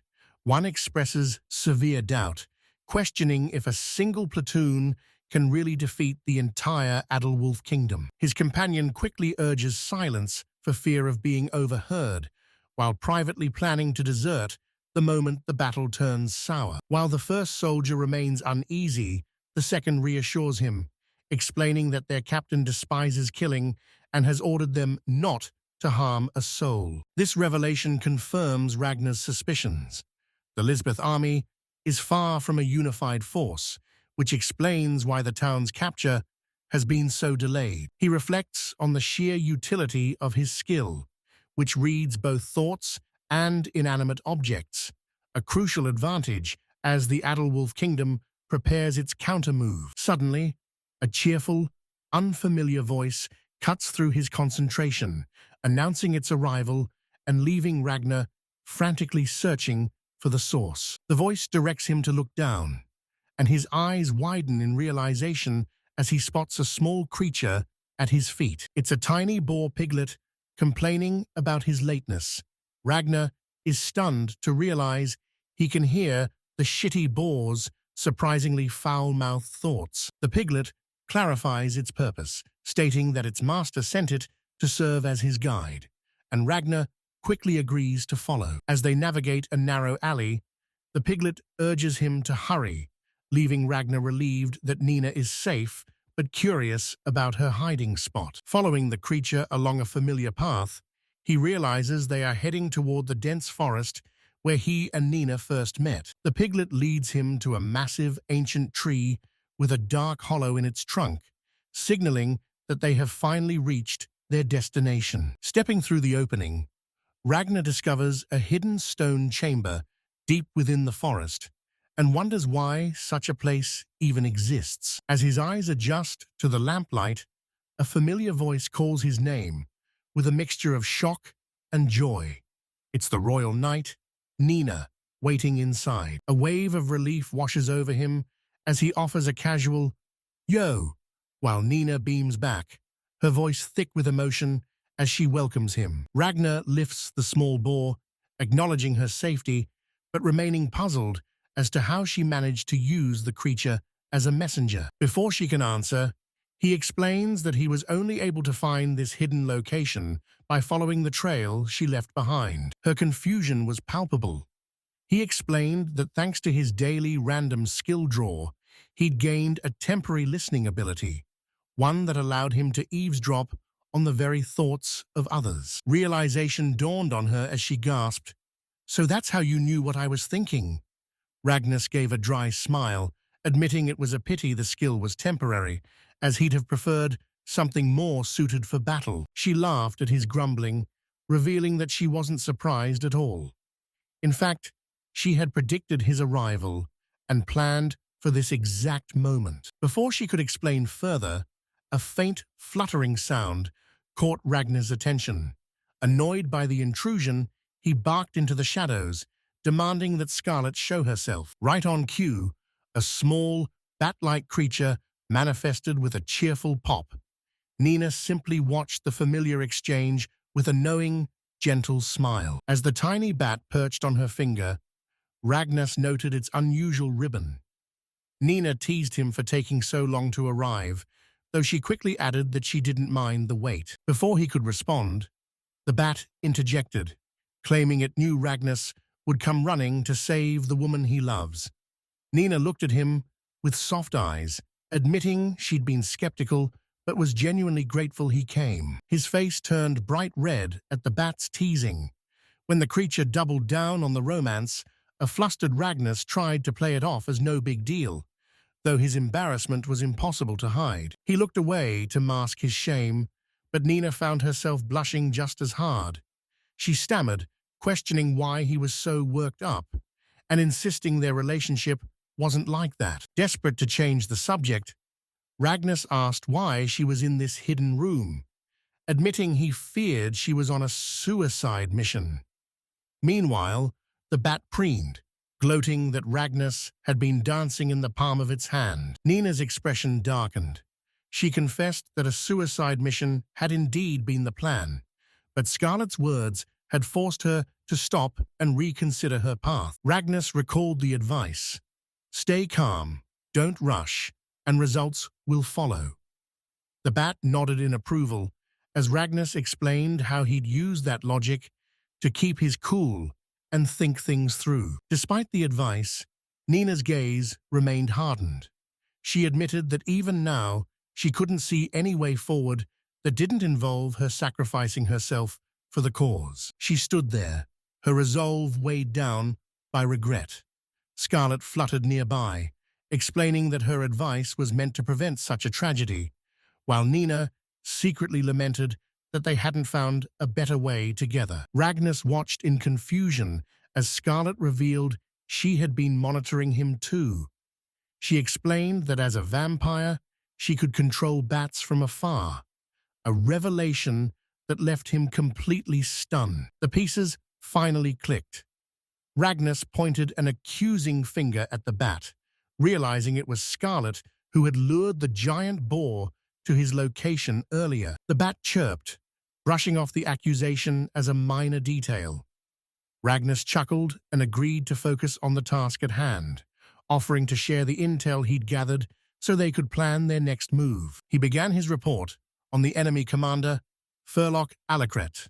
According to his sources, Furlock has a strange aversion to killing, which is why his forces haven't suffered many losses, yet he's still preparing to invade Yagan. The soldiers seem to respect him, but Furlock is still an outsider, a man from an unknown organization with no true allies of his own within the ranks. Ragnar elaborated that many soldiers are likely to betray Furlock if the Unrivaled coalition attacks.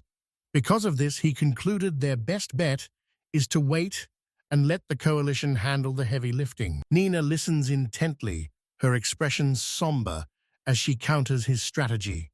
She points out that such a plan would inevitably lead to catastrophic casualties for both sides. Ragnar turns to face her directly, acknowledging her point. He bluntly states that she is the catalyst for this entire conflict, and she must be in despair, knowing her existence ignited this war. With a resigned smile, she closes her eyes and agrees that it's unavoidable.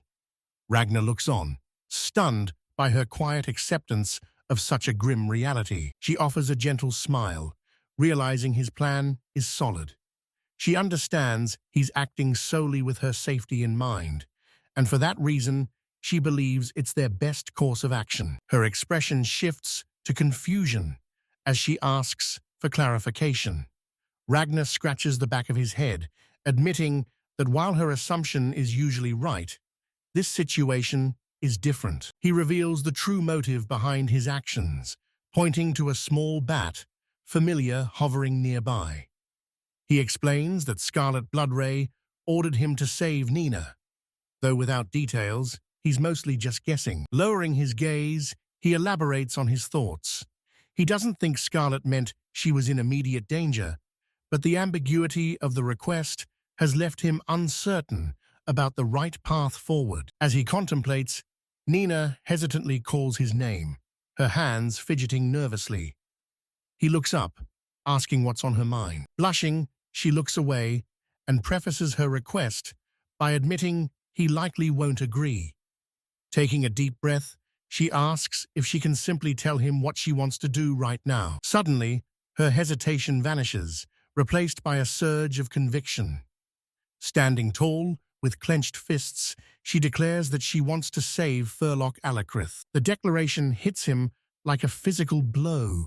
His eyes widen in disbelief, and his mouth hangs open as he stammers out his shock. Inside a stone passage, Ragnar confronts Nina, his voice thick with disbelief.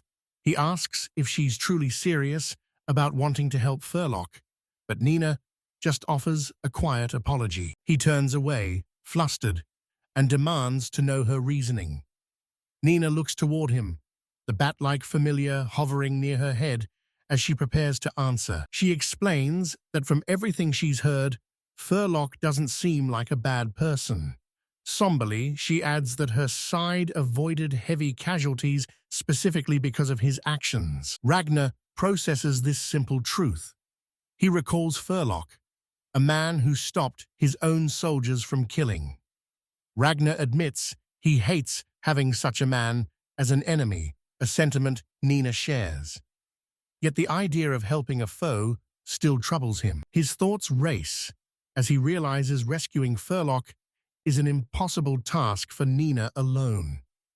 Connecting this to his unique, invincible, and random skills, he realizes why he's needed and makes his choice. With a look of grim resolve, he tells her he'll follow her lead this time.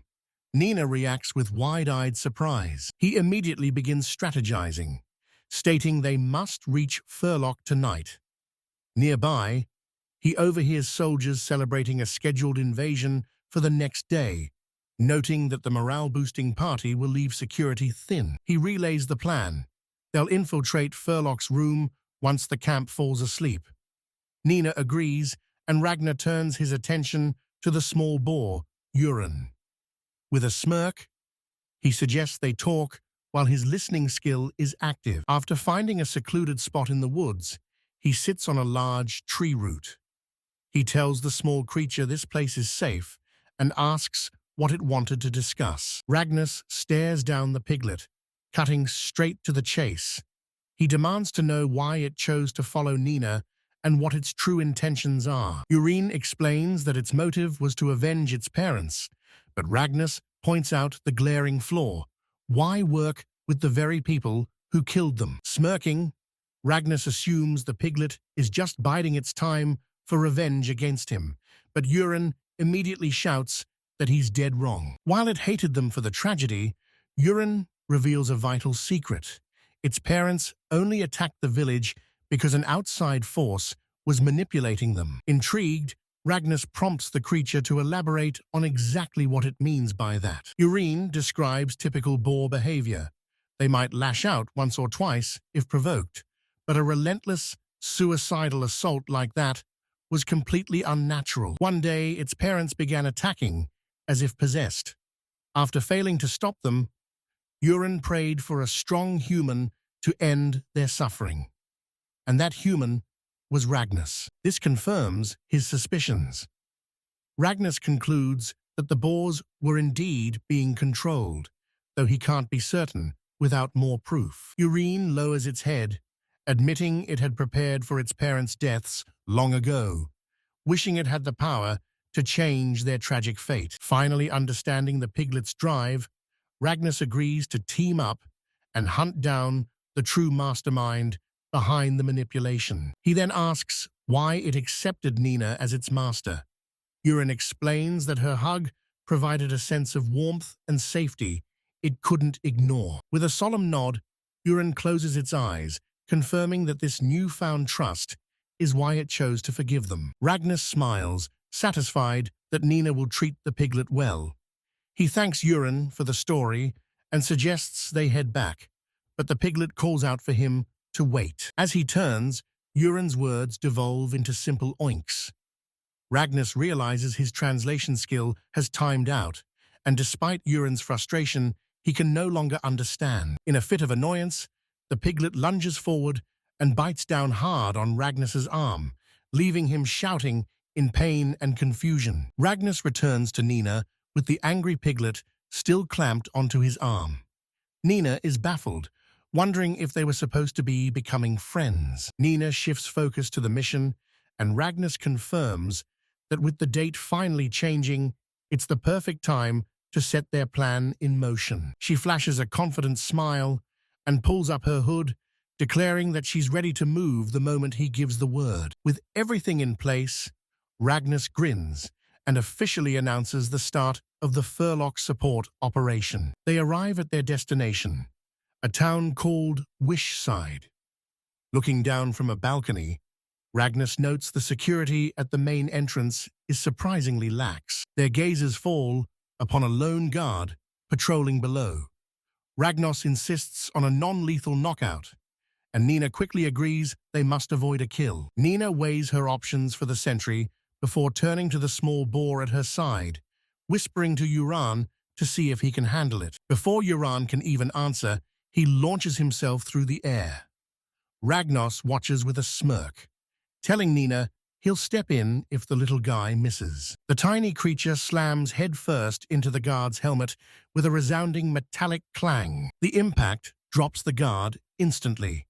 As Ragnus and Nina rush over, Nina frets over Uran's safety, but Ragnus simply praises the boar for a job well done. Looking at the unconscious soldier, Ragnus muses that the boar must have pulled its punches, leaving Nina in utter disbelief. Using his listening skill, Ragnus points ahead and explains that Furlock should be just up the path, prompting Nina to prepare for the final stretch. Their path leads them to a massive gated mansion, which Ragnus confirms is Furlock's hideout. Observing the eerie quiet, Nina notes the lack of security. Ragnus agrees, figuring the guards are distracted by the party, making their stealth approach almost too easy. Approaching the heavy double doors, Ragnus suspects a magic lock and asks Nina to scan the area with her search skill. Nina casts her magic search, and as the glowing runes fade, she reports that the doors are surprisingly free of any magical seals. Nina worries the lack of security is a trap, but Ragnus finds the defense pathetic. He notes that if there were golems or wards, they'd have triggered by now, making him wonder if Furlock is just a fool. Dismissing the trap theory, Ragnus smiles confidently.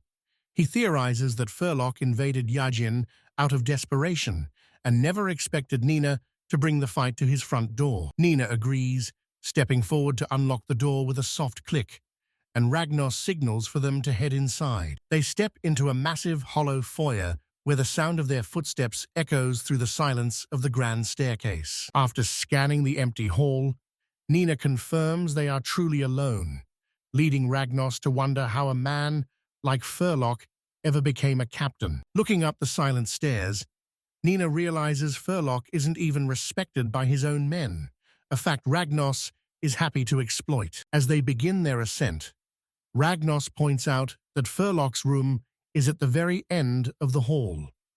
Nina nods, though she remains on high alert for any surprises. The oppressive silence follows them up. Nina wonders if the mansion is abandoned, but Ragnos suggests Furlock's poor reputation left him with no loyal staff. Reaching the second-floor landing, they face the final set of double doors, stunned by the absolute isolation of the estate. Standing before the massive doors, a bead of sweat rolls down Nina's temple as she looks to Ragnos for final confirmation. This is the place, right? Kneeling before the entrance, her hand glows with mana as she scans for traps.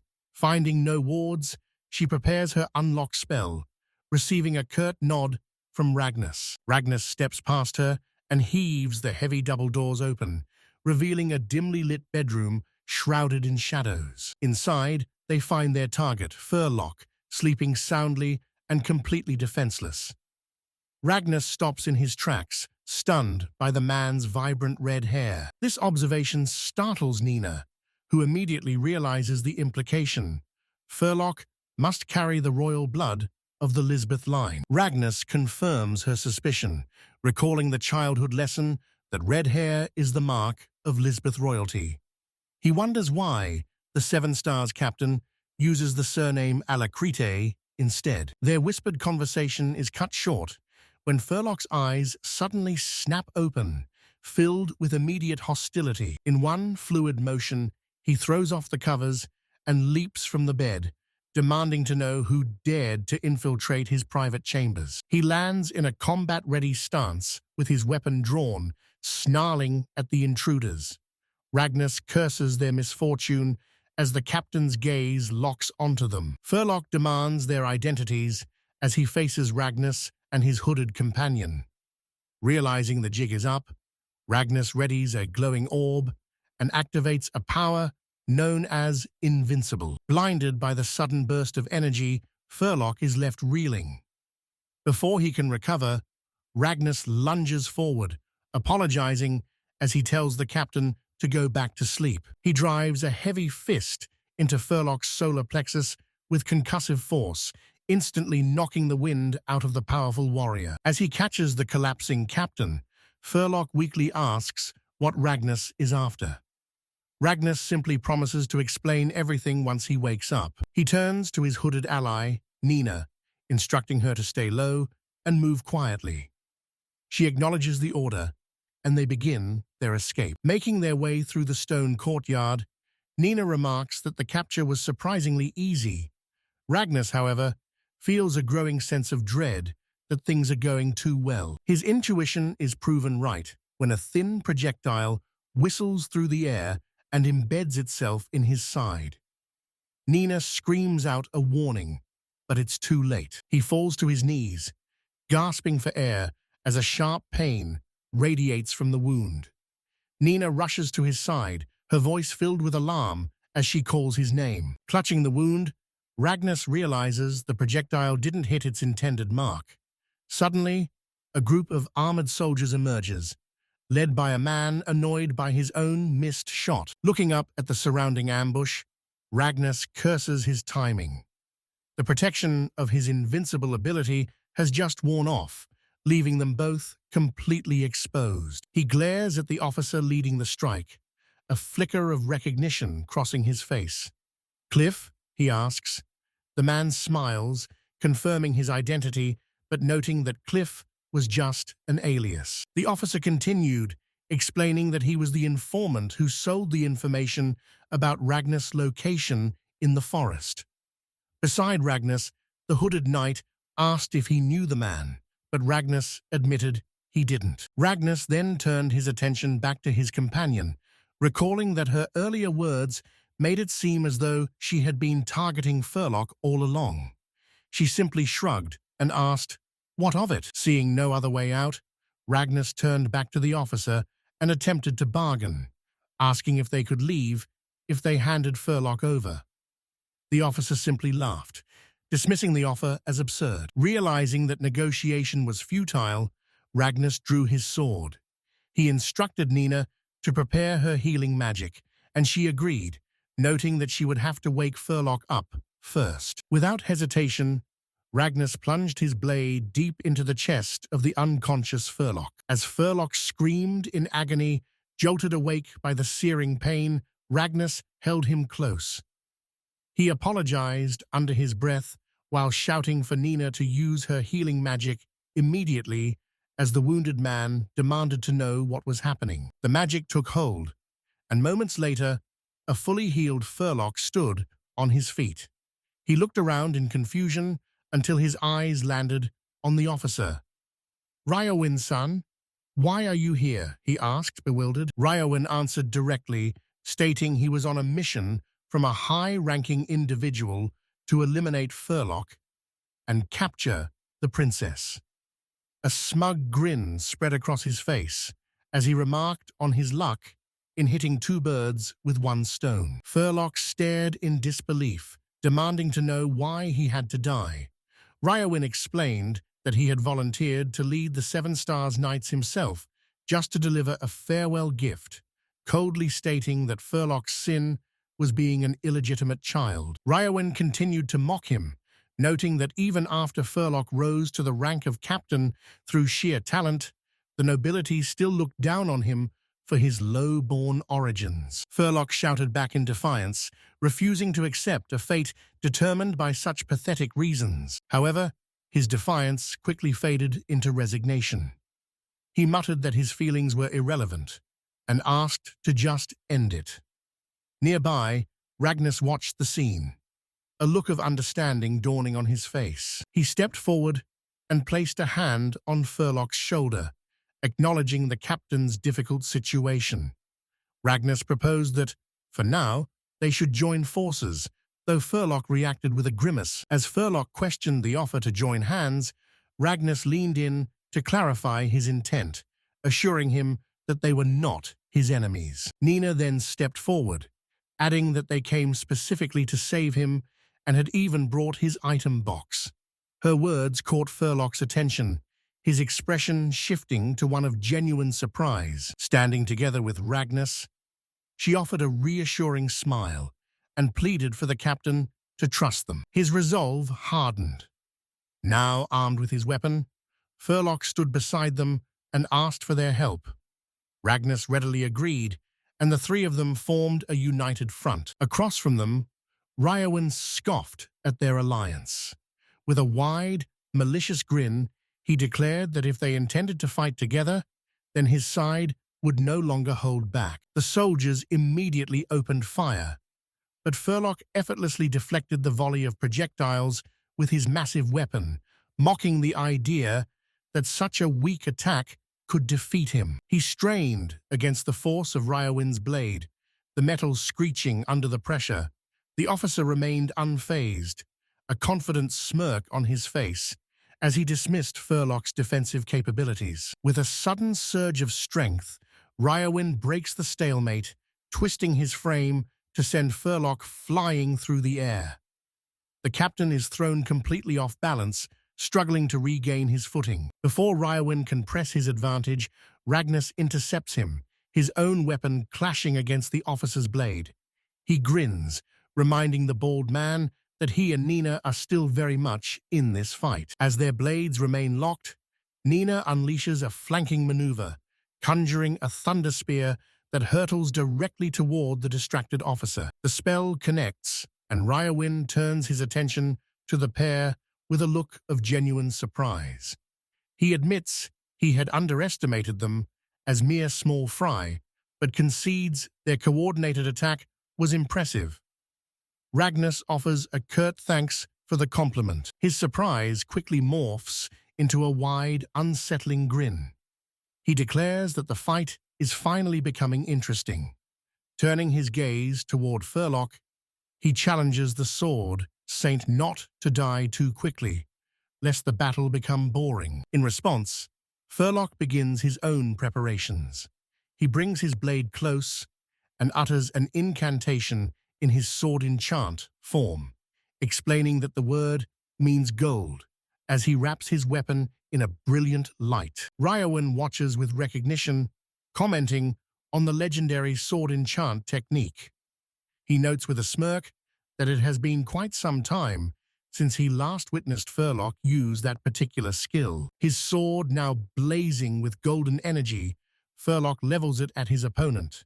He acknowledges that Ryowin's own abilities are troublesome, and because of that, he declares he will now fight with his full strength. He lunges forward, his enchanted blade meeting Ryowin's in a cataclysmic explosion of force that shatters the very ground beneath them. The explosive energy of their clash dissipates, leaving Ryowin with a confident, cruel smirk.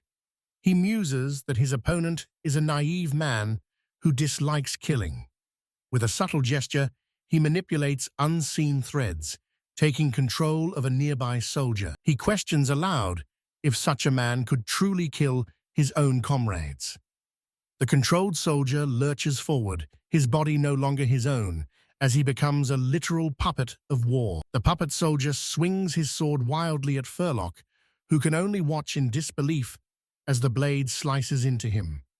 The soldier cries out in agony, a helpless victim of Ryowin's twisted manipulation. With the soldier's purpose served, Ryowin callously cuts the strings, remarking that he has no more use for the now dead man. Furlock grits his teeth, sweat beading on his brow as he processes the brutal act. He glares at Ryowin, who simply smirks back, complimenting the look of pure rage on his face. Furlock clutches his wounded side, his breath catching in his throat from the pain. Before Ryowin can press his advantage, a voice cuts through the tension. Nina, seeing her comrades in peril, unleashes a thunder spear spell directly at the bald officer. As the lightning crackles, Ragnus seizes the opening. He lunges forward, shouting a challenge as he swings his own blade at Ryowin with everything he has. But Ryowin reacts with contemptuous ease.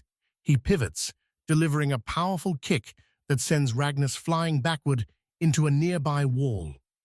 The officer calmly notes that the boy's attack was actually a little dangerous. Despite the force of the blow, Ragnus pushes himself to his feet, admitting that the kick definitely hurt. Furlock looks on in surprise, wondering how the boy could stand after such an impact. Ryowin, however, merely smiles, remarking that one is down. Nina rushes to his side, asking if he is all right.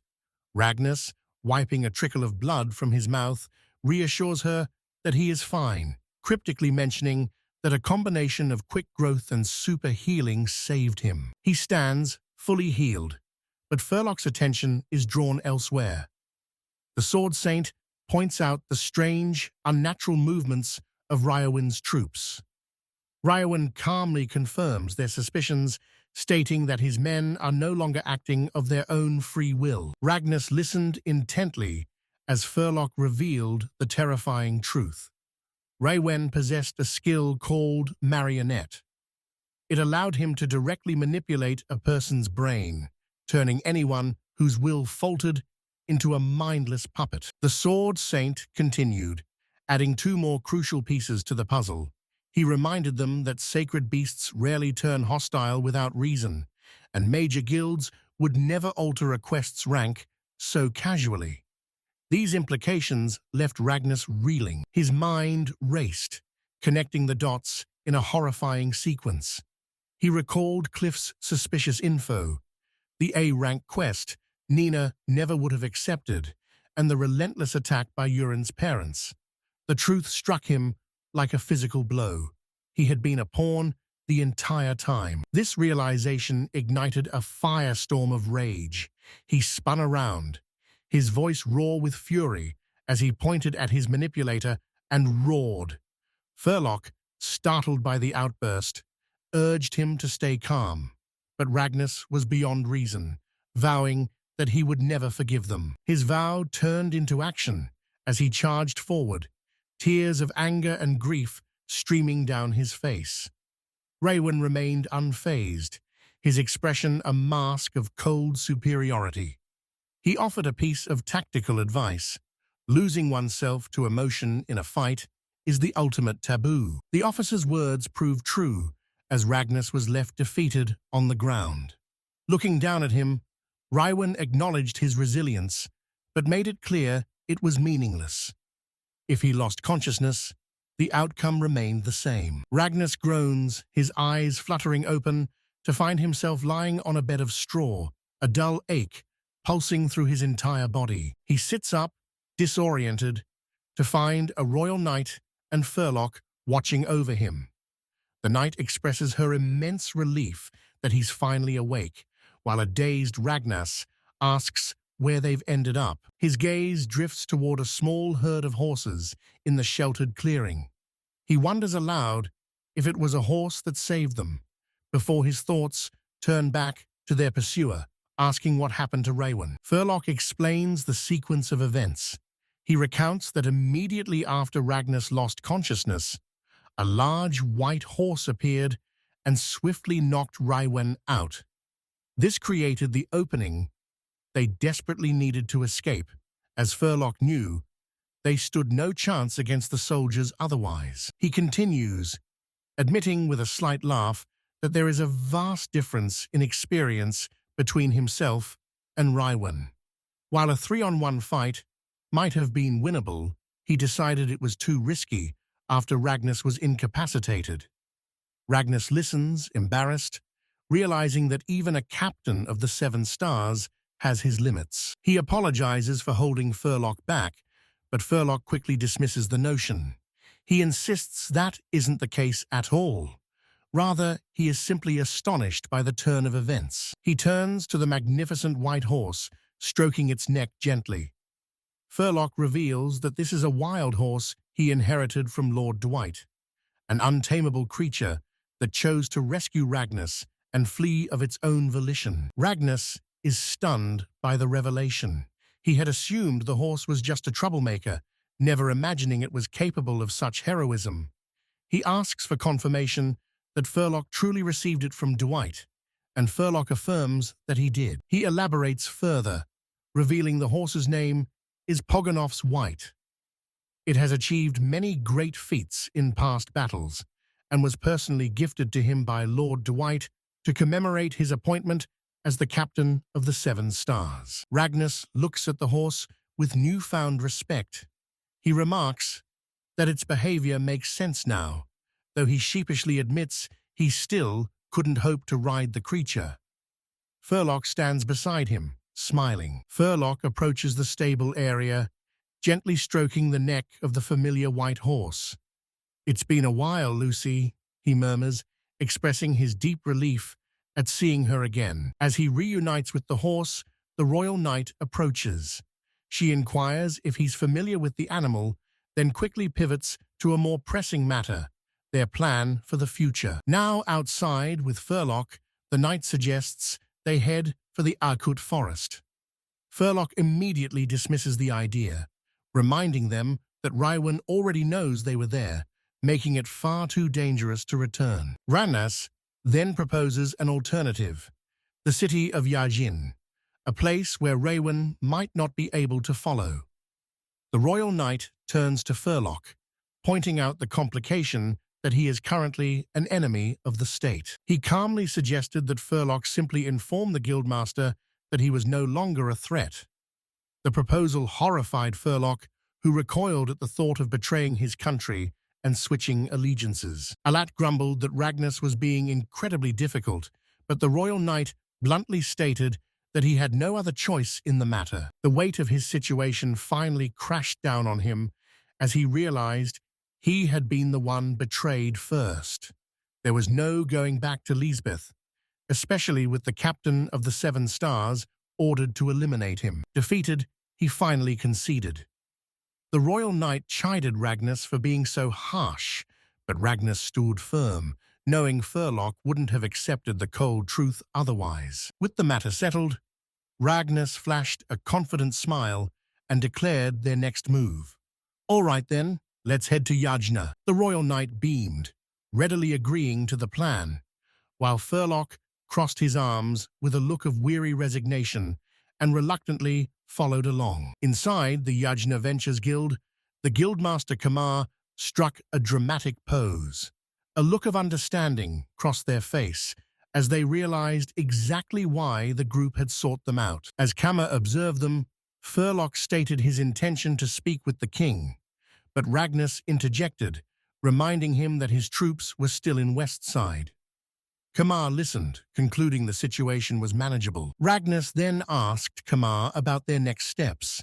Kamar gave a playful wink, hoping their assistance made up for previous mistakes, while Ragnus confirmed his plan to head to Scarlet's mansion. They cheerfully informed the group that it would be difficult to move out today, offering to prepare proper lodging so they could finally get some rest for the night. Later, outside the guild, Nina asked which inn they would choose. While there were duller options, she mentioned a friend's place nearby. Ragnus, looking pleased, thanked Kamar, calling them Chu-Chu-Chan. Suddenly, he realized with horror that Kamar's friend was a girl. Panicked, he grabbed Nina and covered her mouth, shouting that they should definitely stay at one of the other inns instead. Despite his outburst, they eventually settled into an inn. Nina reflected with annoyance, having looked forward to staying at her friend's place, and inwardly called Ragnus an absolute idiot. Inside one of the rooms, Ragnus sat on his bed, noting that a proper place to rest was exactly what they needed. He asked if Furlock was okay, clarifying that he just wanted to talk. He was interrupted by Nina, who approached him softly. She explained that since they'd been constantly on the move, she hadn't had the chance to tell him about herself. Ragnus, surprised, asked if she was sure. She placed a hand on her chest, ready to open up. "Please, listen to what happened in my country, Urechi," she began. Ragnus agreed, and she moved closer, taking his hands in hers to share her past. She began her story, recalling a time 10 years ago when the Urechi kingdom was at peace. As a royal, she trained under Marvis, the country's greatest rapier master, and an aide to her mother, Olivia. Marvis observed that her body was adapting well to the daily regimen, confidently stating that her attacks would surely reach him one day. Unfazed, she declared she could still fight and lunged forward once more. Despite her efforts, she failed to land a single hit, which she found deeply frustrating. Marvis praised her performance, but gently advised her to concentrate and look for her opponent's openings. His encouragement worked. Reinvigorated, she eagerly asked for one more round. Marvis smiled, noting her genuine love for training and remarking that with her dedication, the country would be in safe hands. Her mother, Olivia, soon arrives, finding her daughter's enthusiasm adorable, though she jokingly wishes Nina would apply that same drive to her studies. Her father quickly chimes in, disagreeing and praising Nina for finding such a fierce passion. As the sun dips below the horizon, Marvis calls an end to the day's session. Despite Nina's desperate pleas for just one more round, he remains firm, forcing her to concede with a heavy sigh. To lift her spirits, he reassures her that her talent is the real deal, a sentiment he's proud to vouch for, which finally brings a smile to her face. Overjoyed, she beams at her father's encouragement. Her parents watch her from a nearby archway, though her father can't help but warn her not to push herself too hard. Nina recalls the pride she felt watching her parents perform their royal duties. Their dedication served as a beacon, inspiring her to give her absolute best for the kingdom's future. She also remembers how Marvis became her mentor, always carving out time for her training despite his own grueling schedule. He praised the young girl for her progress, but Nina was focused on one singular goal: becoming a capable adult. With iron resolve, she took his hand, determined to pour everything into her growth. From that moment on, she threw herself into her training, mastering the blade with Marvis, refining her etiquette, and even tackling the rigorous studies her mother requested. 2 years of relentless work pass. One afternoon, her father approaches with a proud smile to announce the big news. She has finally unlocked the ability to use advanced level magic. He finds her in the study with Olivia and Marvis, but her reaction is far from celebratory. Noticing her somber expression, he asks if she's feeling ill, unaware that Nina is currently spiraling into a pit of anxiety. Her fear stems from the terrifying legends of other child prodigies. In the neighboring kingdom of Robimul, a princess has already summoned a spirit. Even worse, the country of Lisbeth boasts a child of God, whose power supposedly eclipses that of elite knights. Sensing her distress, her father tries to comfort her, insisting there's no rush to grow up.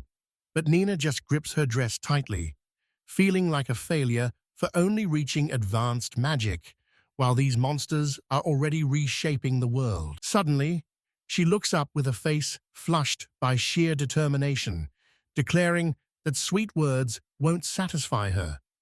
She abruptly excuses herself and turns to leave. She bolts out of the study, completely ignoring her father's concerned calls echoing behind her. As she rounds the corner, she's met by a man wearing a gentle, knowing smile. This is Rudo, her father's trusted right hand, and the Prime Minister of Uresh. He stops her, noting her troubled expression, and asking what's weighing on her mind.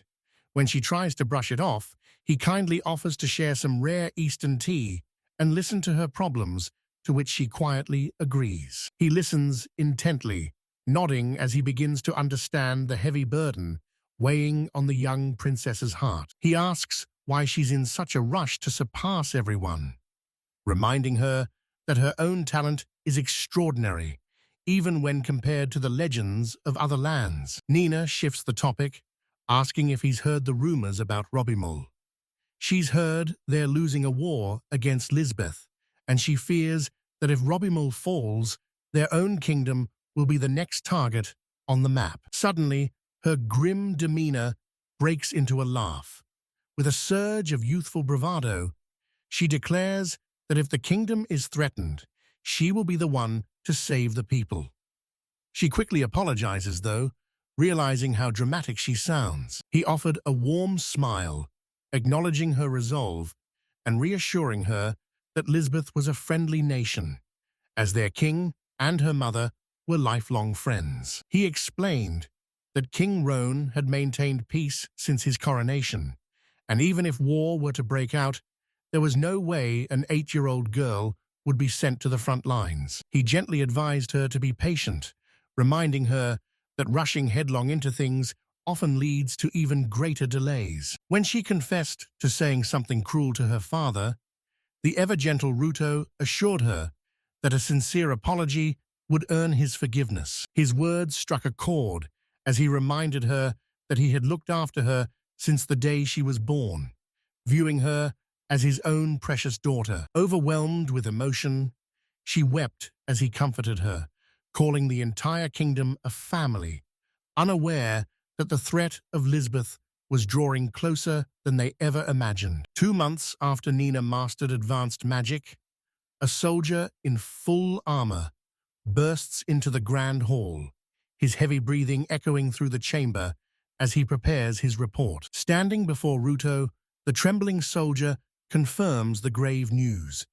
The capital of Leiden's, Lodzamel, has officially fallen to the forces of Lisbeth. As Olivia looks on in horror, the soldier reports that the king and queen were captured during the assault, while the young princess has vanished in the chaos. Ruto coldly dismisses the soldier, callously speculating that the princess likely perished when the castle was put to the torch. The news triggers a haunting memory of the young princess, her eyes wide with terror as she trembled before the encroaching war that shook the neighboring nations. In the present, Nina stands before a shattered portrait of that same royal family, a once happy memory now scarred by destruction. Years passed, and by the age of 16, Nina had mastered the highest tiers of magic, yet Lisbeth's suspicious movements remained a constant source of dread. Her expression hardens as she recalls her premonition,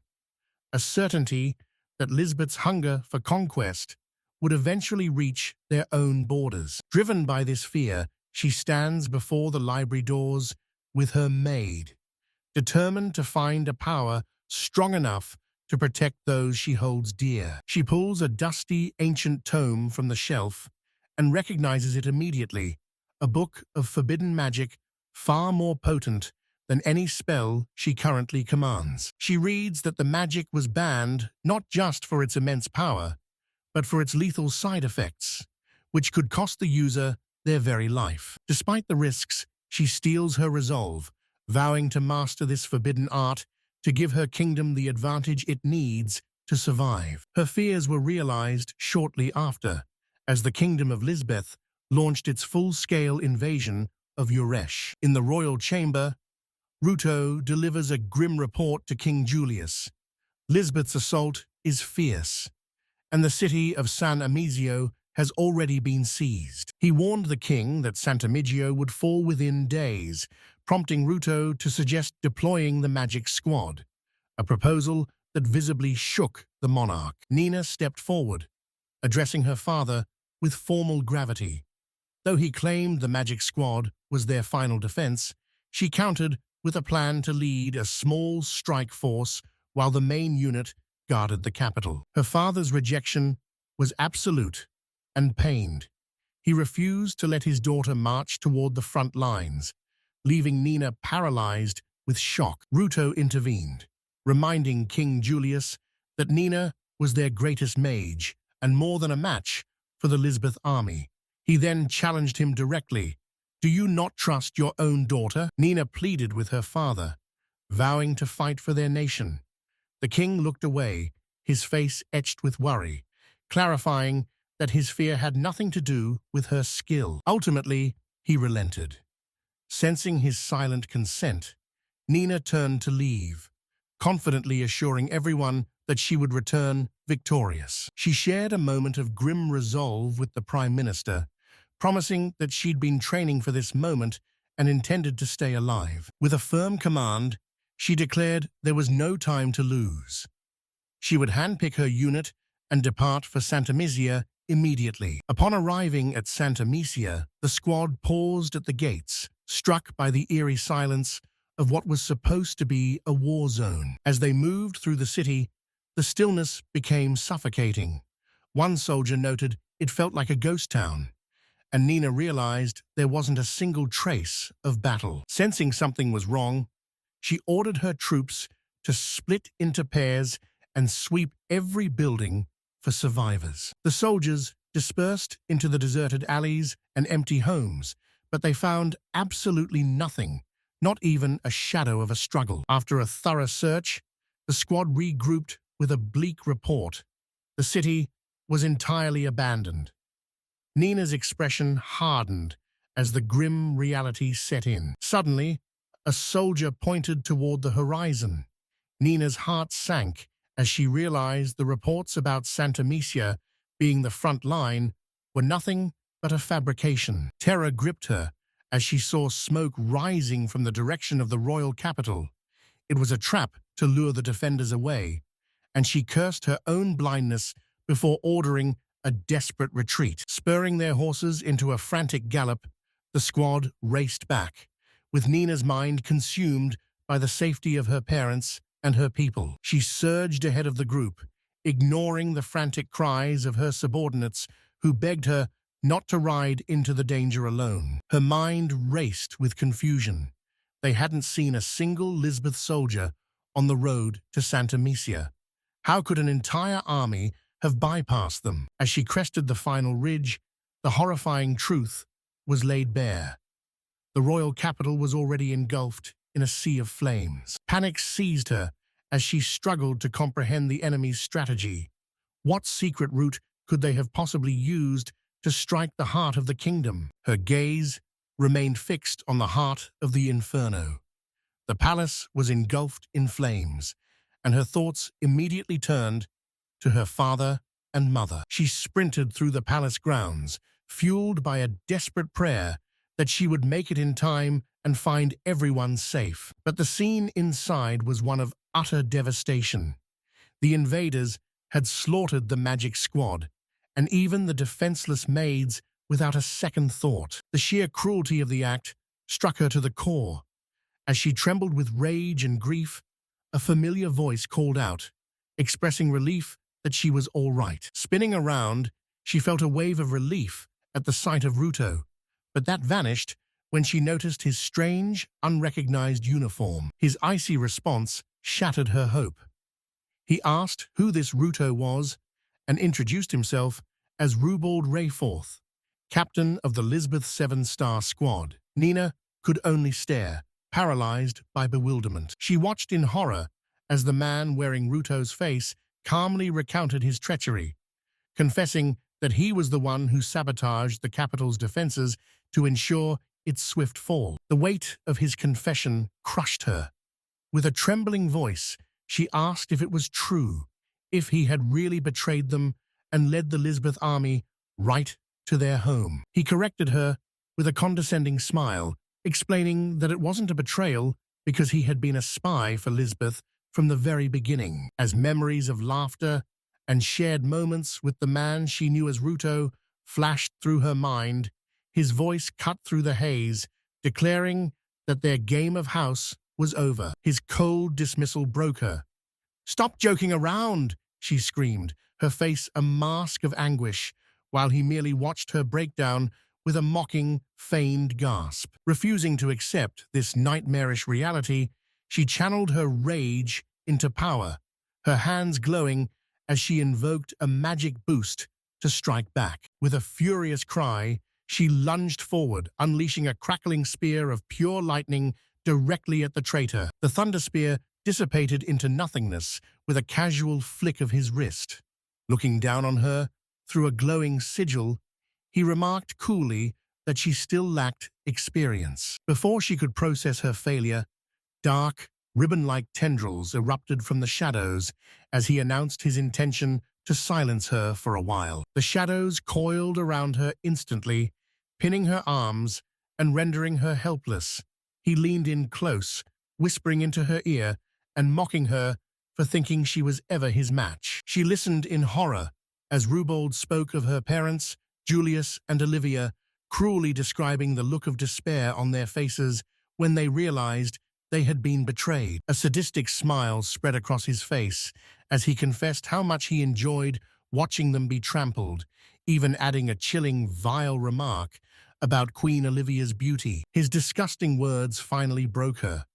Bound by his dark magic, she screamed in desperation, demanding to know what he had done to her father and mother. In response, he seized her chin, mockingly praising her for worrying about her parents in her current state, before adding that there was nothing she could do to save them. As he holds her captive, a fully armored Lisbeth soldier approaches to report that the palace has been successfully cleansed. Rubald calmly acknowledges the news, satisfied with their progress. His attention then shifts to a figure lurking in the shadows. Confirming that only those from Uresh remain, he addresses the newcomer, Marvis, noting that he never actually requested his assistance. The figure steps into view, revealing himself to be Marvis.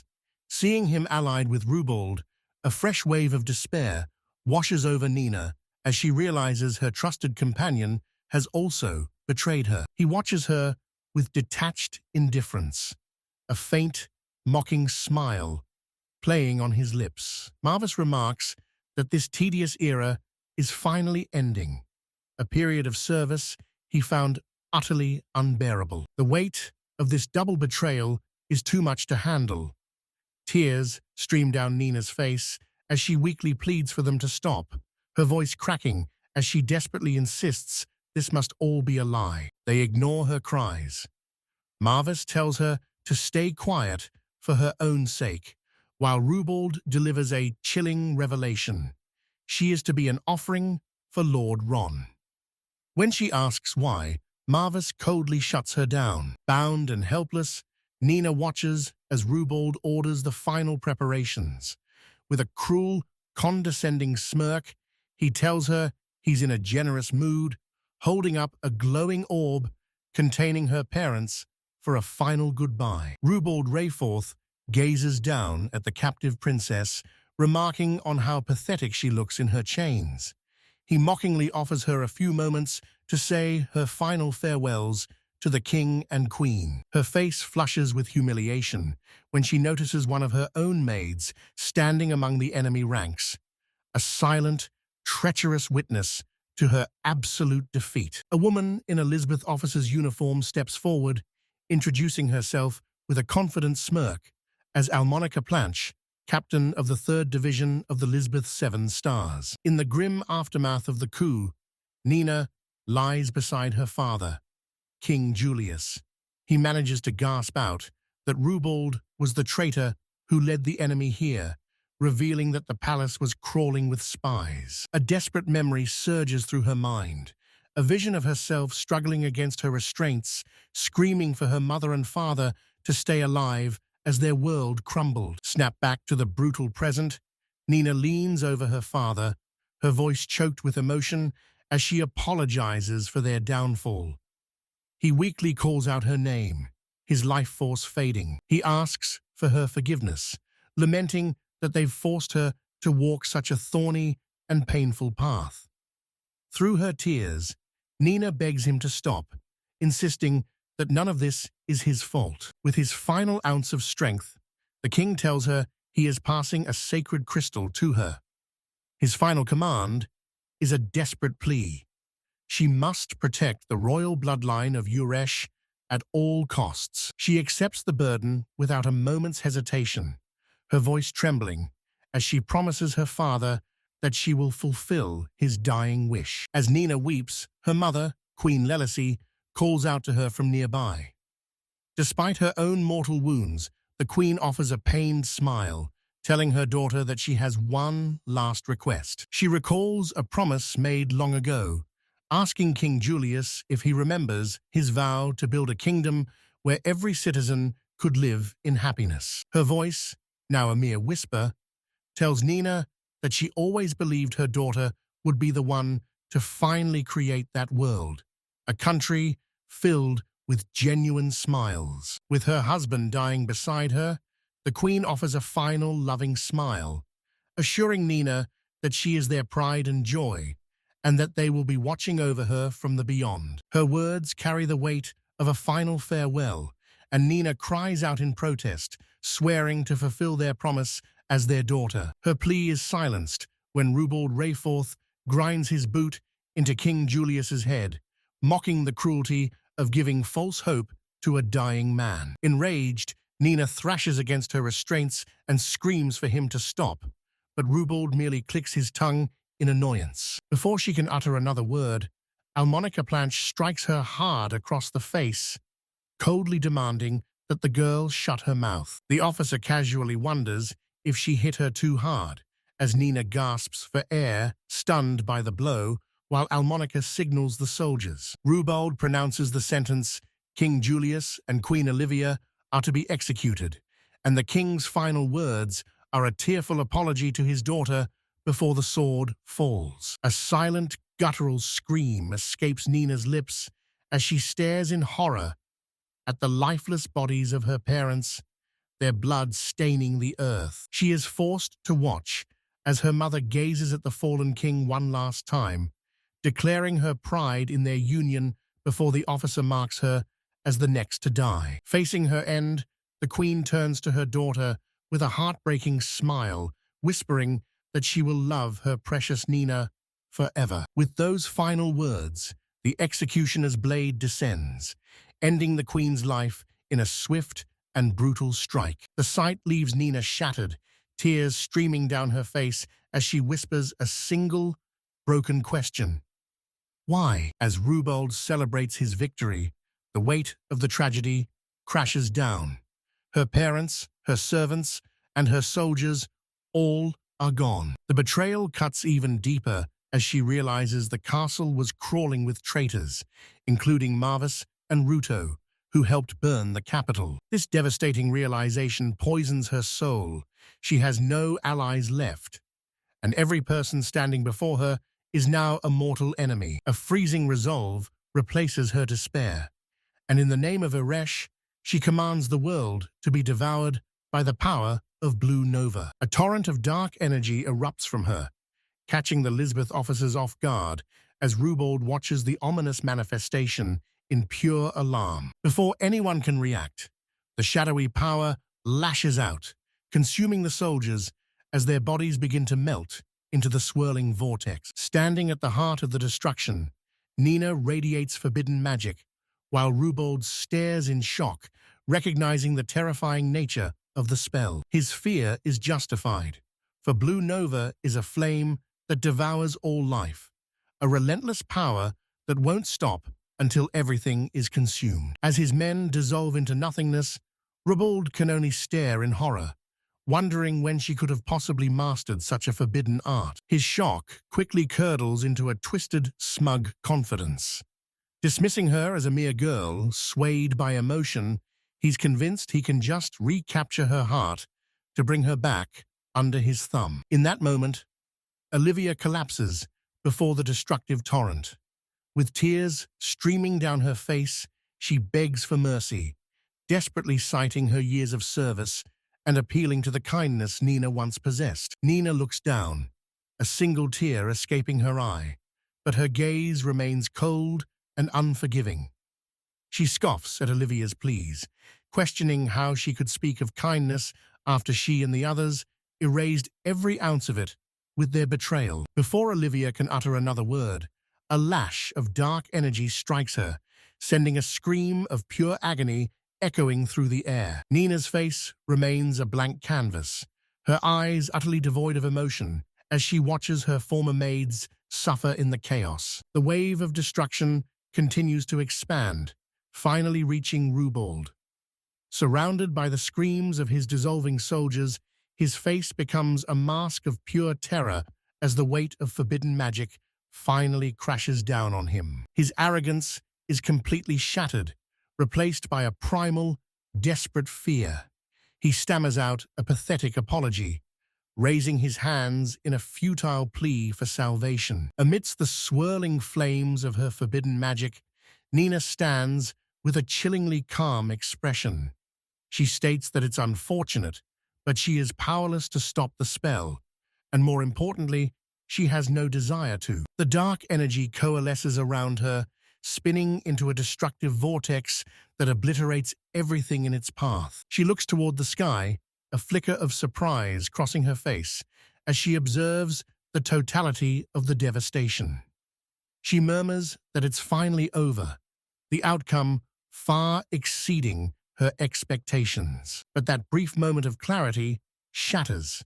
A manic energy seizes her, and she clutches her head with a wide, unsettling grin, declaring that this level of destruction simply isn't enough. The mania recedes as quickly as it came, replaced by dawning horror. Her eyes widen in panic as she realizes the spell is still active, continuing long after it should have ended. As she struggles against the spell's influence, an unseen presence begins to speak through her, declaring it has found more targets. She cries out in protest, demanding to know what it means and pleading for it to stop. Her pleas fall on deaf ears. The magic, now completely beyond her control, descends upon a distant city. A desperate voice cries out for the slaughter to end, but their screams are swallowed by the thunder of explosions. The crushing weight of what she has unleashed finally strikes her.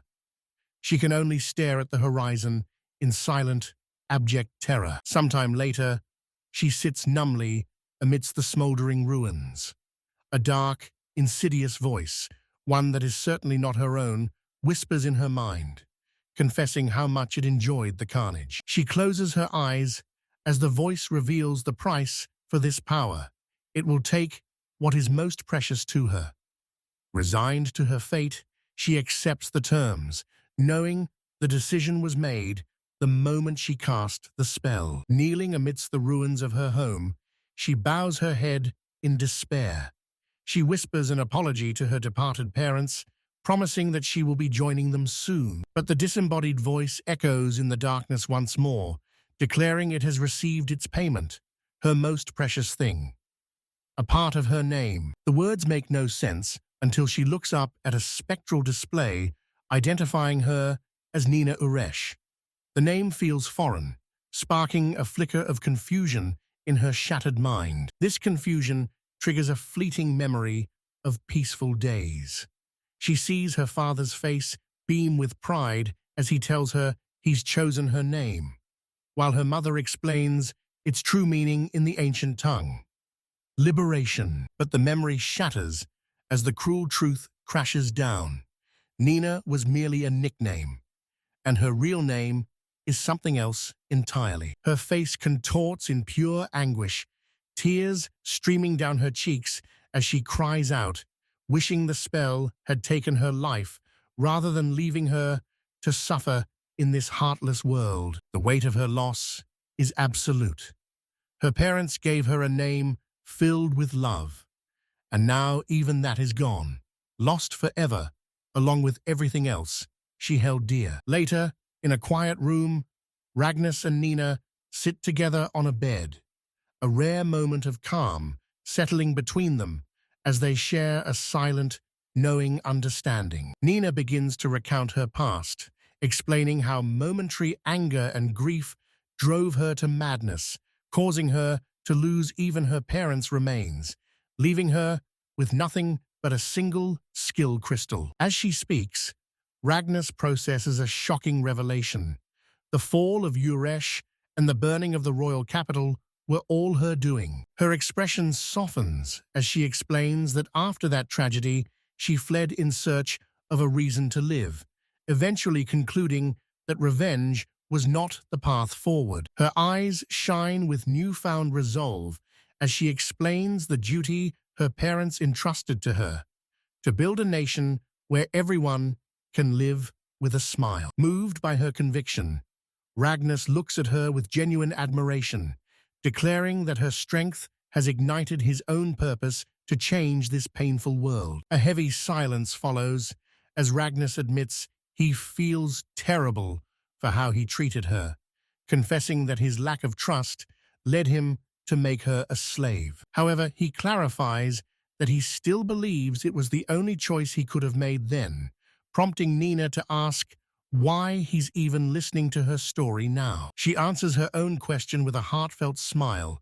noting that through all the chaos, he remained her ally until the very end, a statement that takes Ragnas by surprise. She elaborates that even though her actions were difficult to follow, his choice to stay by her side made her truly happy. Yet, Ragnas remains troubled, looking away as he confesses that he feels he still abandoned her when it mattered most. Nina quickly counters his guilt, blushing as she insists that even if he was prompted by Scarlet, he still chose to save her, and that's all that matters. She points out that the final decision to act was his alone, teasing him for being unable to be honest with his own heart. Finally, with a slight blush of his own, he admits he was happy to see her, confessing that the thought of being alone again had left him feeling empty. This sudden vulnerability leaves him completely flustered, while Nina bursts into joyful laughter,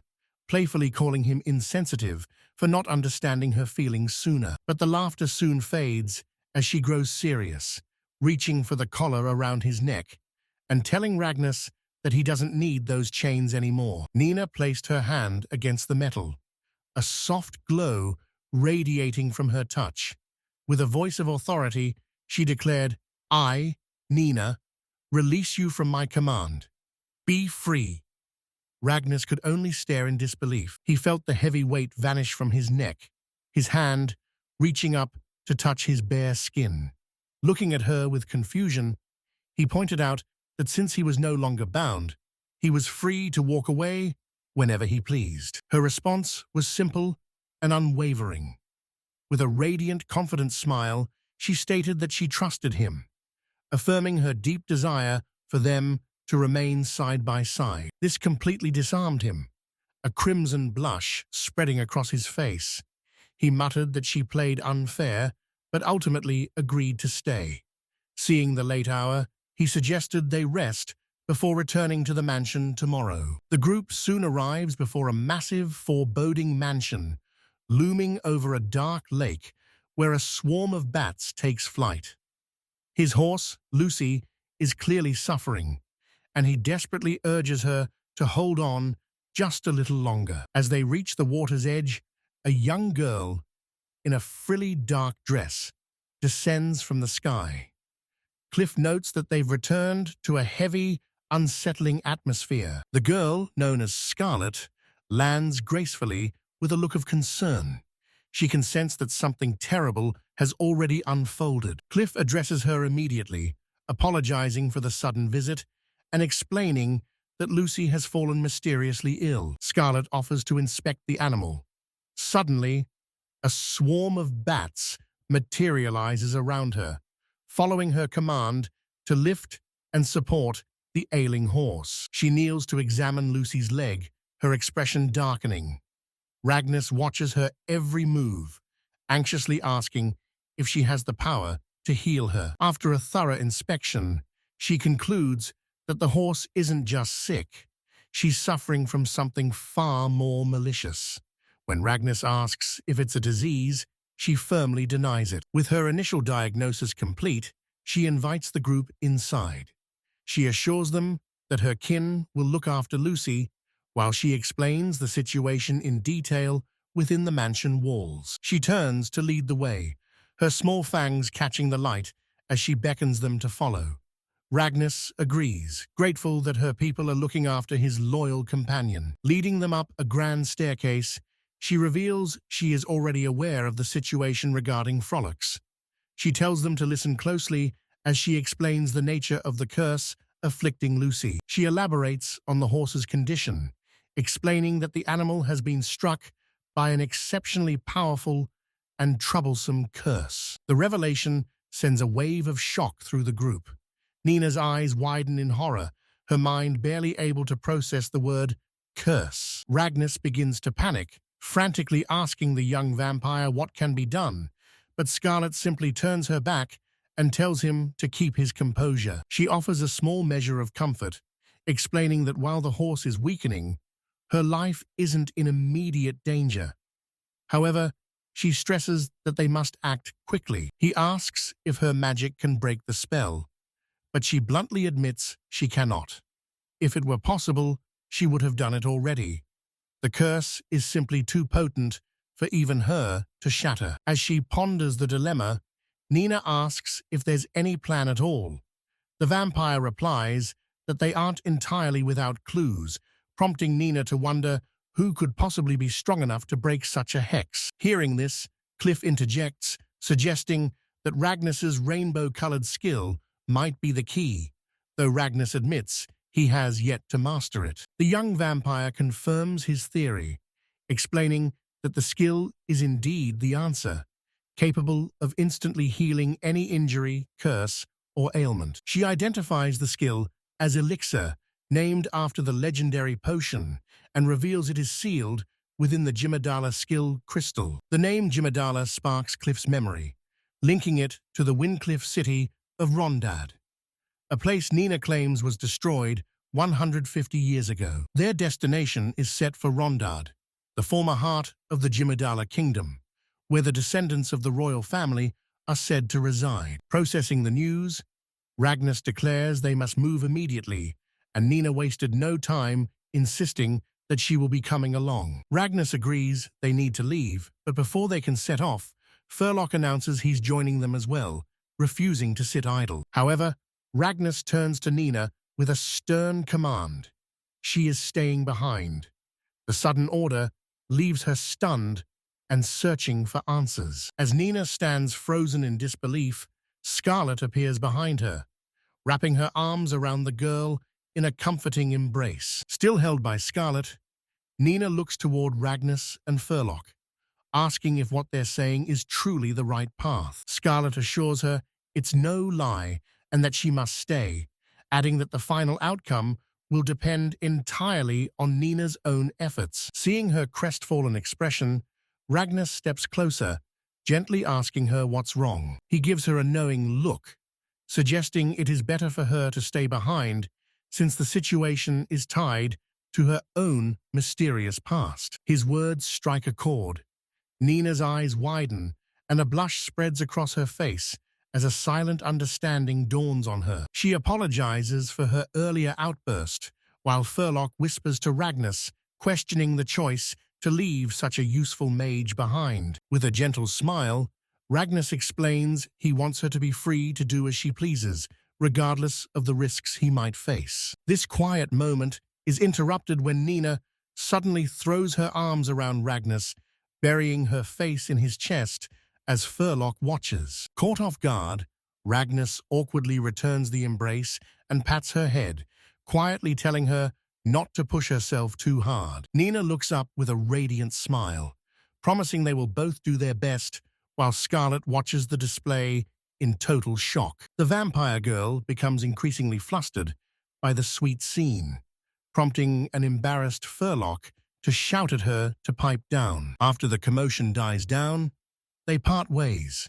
Nina admits she'll be lonely, but promises to cheer them on, a sentiment Ragnos quietly reciprocates. As they prepare to depart, Falco glances at Ragnos with concern, asking if he's truly okay, while Scarlet makes confused noises in the background. Leaning in with a flushed face, Falco finally whispers the question that's been eating at him.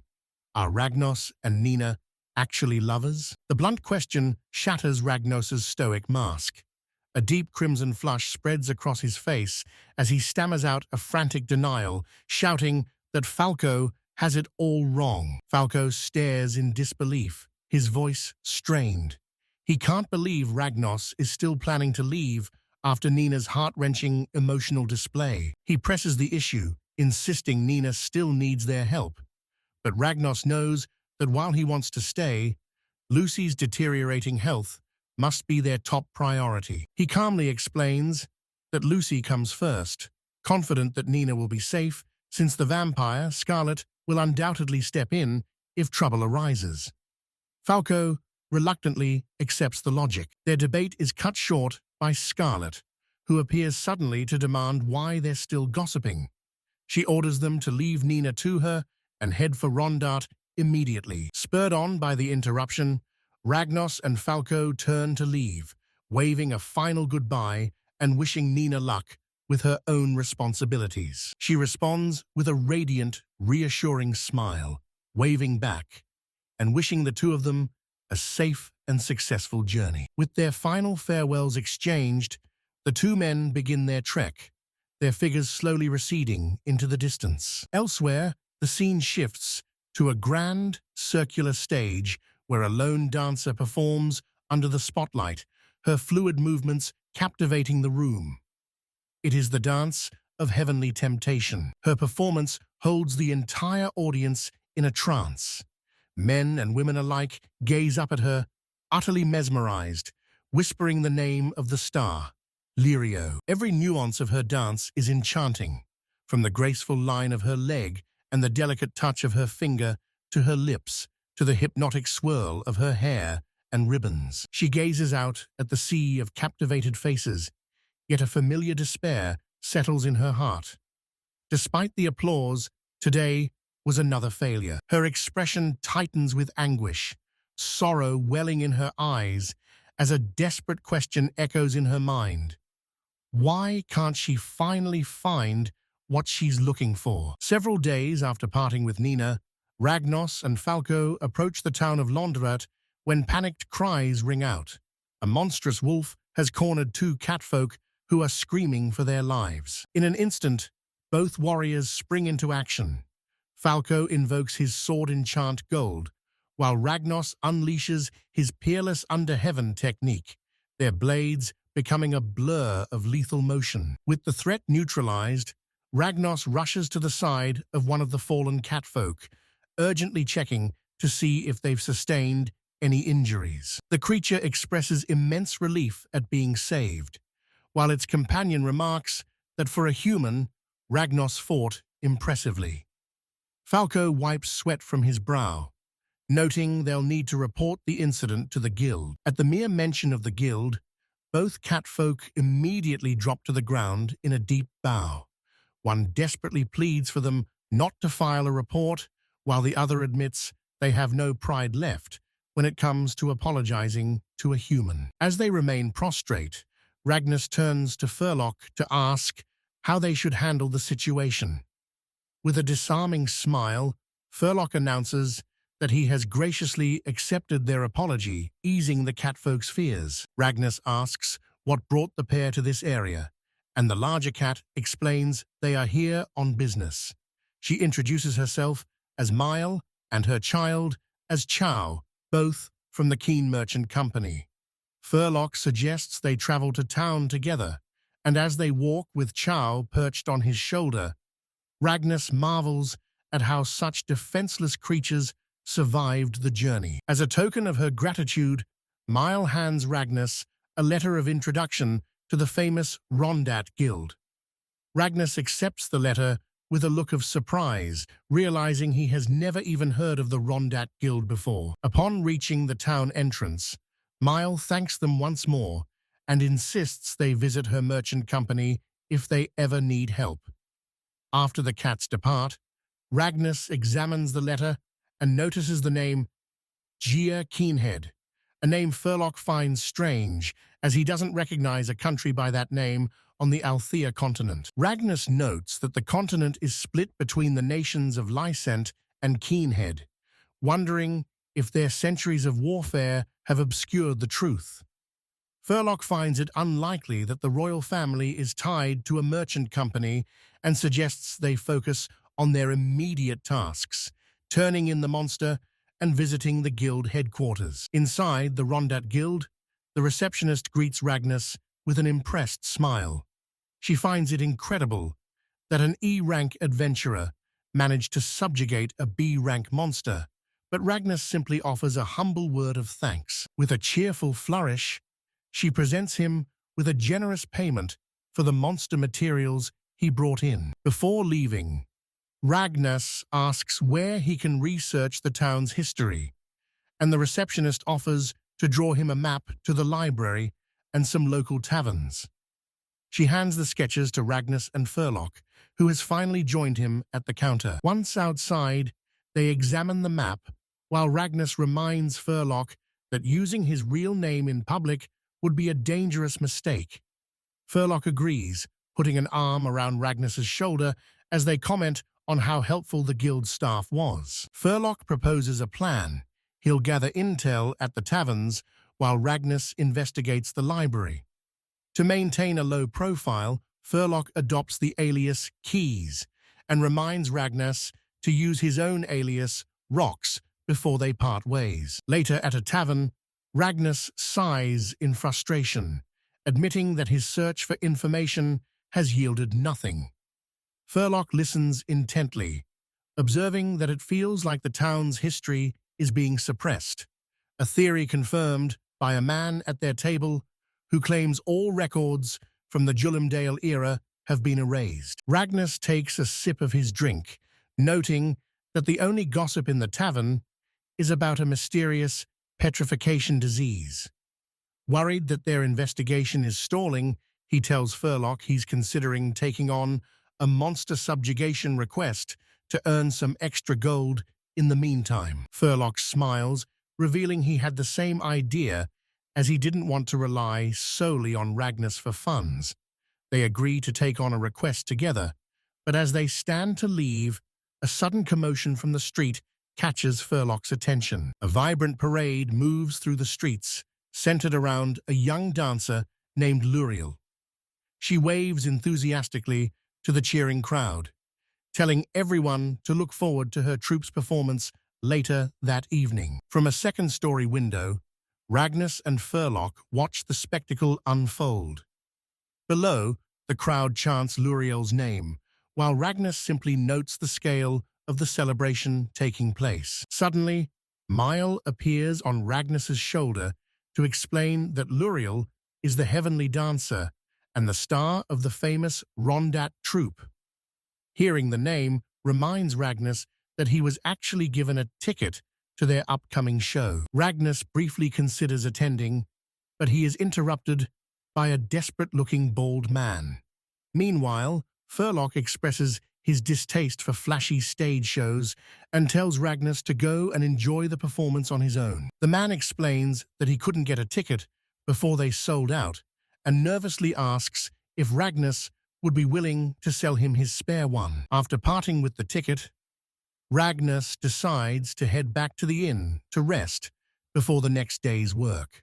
Furlock agrees, and the two head off to get some much-needed sleep. As they walk, Furlock suddenly halts, his expression turning grave.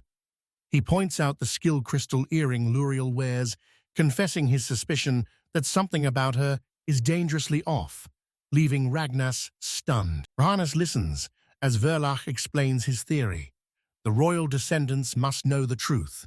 Handing over a ticket, Furlock explains he can't go along, but he refuses to let the opportunity go to waste. Ragnar nods, accepting Furlock's instructions to observe the Rondat troops' performance with a sharp eye, while being strictly warned not to do anything reckless. Following the plan, Ragnar arrives at a massive moonlit coliseum teeming with people.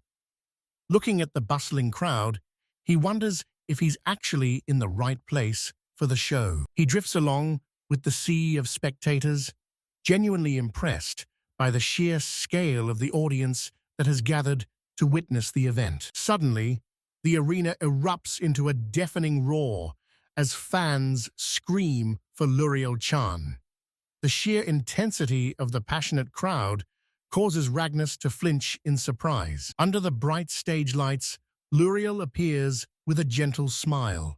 However, her fellow dancer looks on in shock, having spotted a mysterious dark tattoo etched onto Luriel's arm. As Luriel begins her mesmerizing dance, Ragnar finds himself spellbound by her grace and beauty.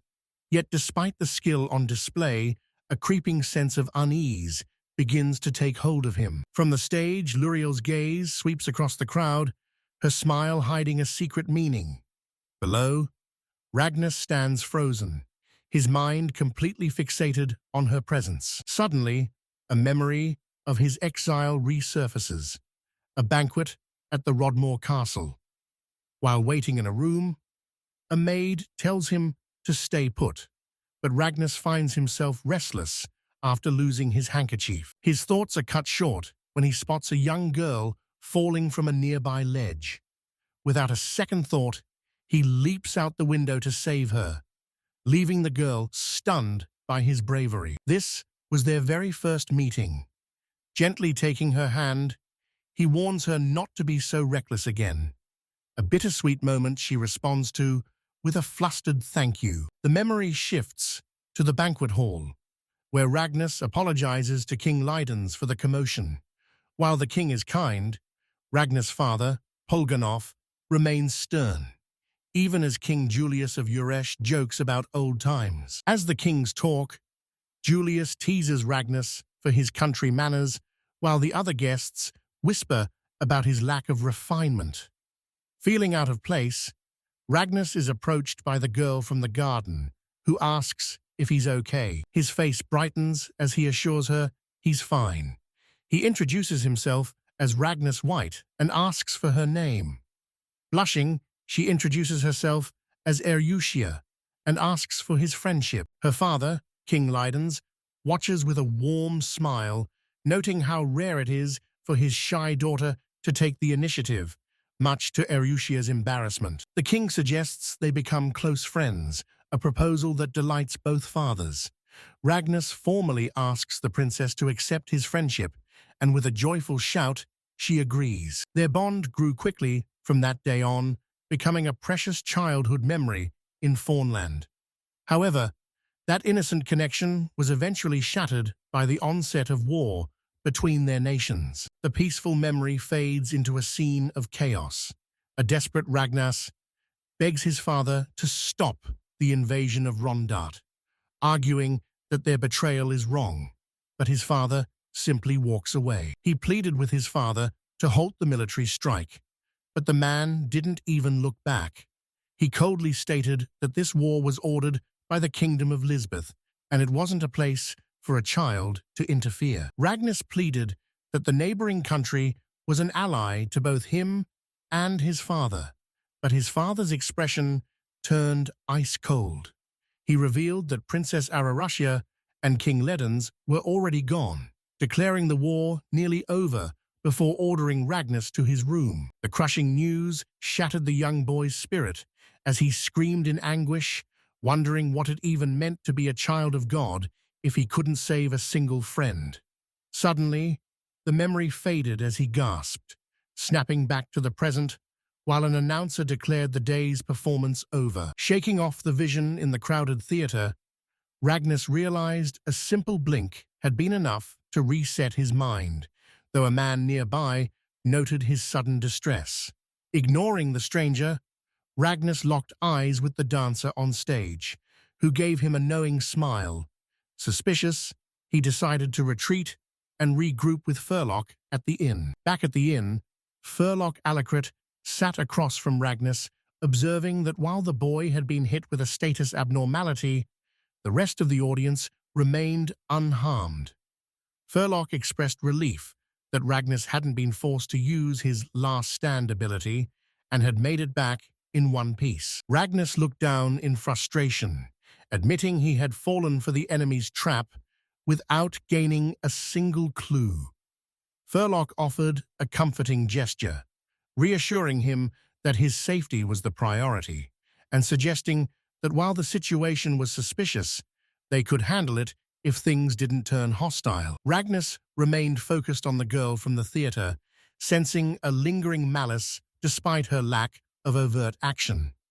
Furlock, misinterpreting his silence, grew flustered before smiling and revealing he already knew the day's events, promising to investigate the guild tomorrow while praising Ragnas's wit. Furlock stood up, explaining that now that Ragnas was safe, he would head to the library or the guild to do some digging. As Furlock told him to continue his own work, Ragnas couldn't help but smirk, knowing his friend's idea of digging usually involved a trip to the local tavern. Later, at a bustling tavern, a cheerful barmaid carrying heavy mugs of ale greeted Ragnas and offered to find him a seat. Seeing him alone, she smiled and remarked how unusual it was for someone his age to be without company, inviting him to join her instead. Once seated, she introduced herself as Urusu, a fortune-teller who usually worked with women but was happy to give him a reading. Ragnas, caught off guard, introduced himself by his alias, Rox, pointing to the E-rank adventurer plate hanging from his belt. Urusu asked to see his right hand, and though Ragnas doubted she could see anything through his glove, he complied. As she took his hand, a faint energy began to glow around her, and she remarked that it was hard to believe someone with his immense power was only an E-rank. Ragnas flinches, startled by her sudden insight, and demanded to know what she just said. Leaning in closer, Urusu repeated her observation with unwavering confidence, telling him plainly that he was incredibly strong. Her expression hardened as she stared intently into his eyes, questioning why he was content with such a lowly rank. She pressed him further, demanding to know if he was deliberately suppressing his true power for a reason. Ragnas laughed nervously, claiming she was overestimating him and that his rank was accurate. But Urusu quickly pivoted to the petrification disease spreading through the city. She revealed she had been investigating the cause and determined that a monster's curse was the true source of the plague. She explained that of a previous party, only one member returned alive while the other was turned to stone within the monster's nest. Looking worried, she asked if Rox was truly strong enough to face such a beast, admitting the burden of the situation was becoming too much for her to bear. Their conversation was cut short by a blood-curdling scream from across the room as a patron's body began to harden and turn grey.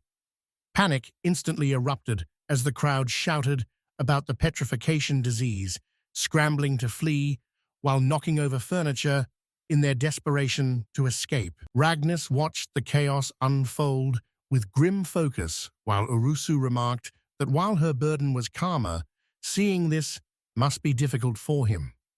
He silently reflected on the harsh reality that no matter where people ran, the eventual outcome remained the same. As he contemplated this grim truth, a woman in a military uniform and cloak appeared nearby, stating that the priority was acquiring the skill to break the curse. She pointed out that Ragnus hadn't come to this town with the intention of being a savior. She then revealed his next destination, the crystal cavern of the holy beast Hydra. Advising him to contact the guild if he changed his mind, she turned and left, her cloak sweeping behind her as Ragnus watched her disappear into the distance. Walking through the city streets, Ragnus found the words of his master, Yuri, echoing in his mind from their previous encounter. He activated his search skill, scanning the area as he moved down the stone path, a lingering shadow of unease trailing behind him. He stopped abruptly, sensing he was being followed, and turned to find a hooded figure waiting in a deserted alleyway. The figure admitted to tailing him, claiming they had something to ask, before slowly lowering their hood to reveal their face. The figure is revealed to be the dancer, Luriel.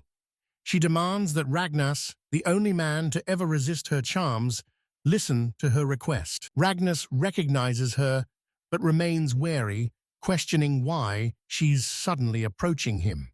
Seeing no other way, Luriel decides that if he won't listen, she'll have to make him. Without warning, she lunges forward with a blindingly fast flurry of strikes. Caught off guard by the sudden ferocity, Ragnus barely manages to raise his arms to block the assault. The sheer force of her blows leaves his vision blurred. Realizing he'll be overwhelmed if he doesn't gain ground, Ragnus tries to retreat, but Luriel presses on, unleashing her Tiger Dragon 48 Lotus style. Her relentless barrage intensifies, forcing Ragnus into a desperate defense. He's shocked that someone this powerful is targeting him, and he knows he cannot win by simply playing guard. Spotting a split-second gap in her movements, he takes his only chance. With a quiet apology, Ragnus drives a devastating counterpunch straight into her midsection. The strike connects perfectly, and Luriel collapses. Ragnus catches her before she hits the dirt, just as Furlock appears, questioning what Ragnus plans to do with his new captive. Furlock inspects the unconscious girl and notices her earring is actually a skill crystal. He suggests they test its power, prompting a contemplative look from Ragnus. Ragnus dismisses the idea, noting she's already been pushed to her limit, though he admits the crystal is intriguing. Furlock eventually stops the interrogation, teasing Ragnus for being so rough with a lady. Later, Luriel wakes up in a proper bed, bound and confused. As she tries to make sense of her surroundings, Ragnus's voice cuts through the silence, asking if she's finally awake. Panic sets in immediately. She screams at him, terrified of what he might have done while she was out. Both Ragnus and Furlock look on in sheer disbelief at her frantic, paranoid outburst. Ragnus reminds her that she was the aggressor and demands to know her motives. When she remains silent, he shifts focus to her earring, asking why she possesses such a rare skill crystal. Luriel offers a deal. She'll explain everything if they agree to help her. Furlock accepts the terms, instructing Ragnus to untie her so they can discuss the matter like civilized people. Once freed, she formally introduces herself as Luriel Jumpdalet. She reveals a shocking truth. She's a remnant of the royal family that once ruled the very land they now stand upon. Furlock notes her skill crystal is incomplete, which Luriel confirms, explaining her sister has the other half. She then recounts how a mysterious petrification disease began ravaging their town. She mentions a fortune teller named Urisu, who claimed the plague was a curse from a crystal hydra. Ragnus's ears perk up at the name, realizing he's heard of this woman before. Luriel explains the hydra began its rampage after an adventurer killed its offspring.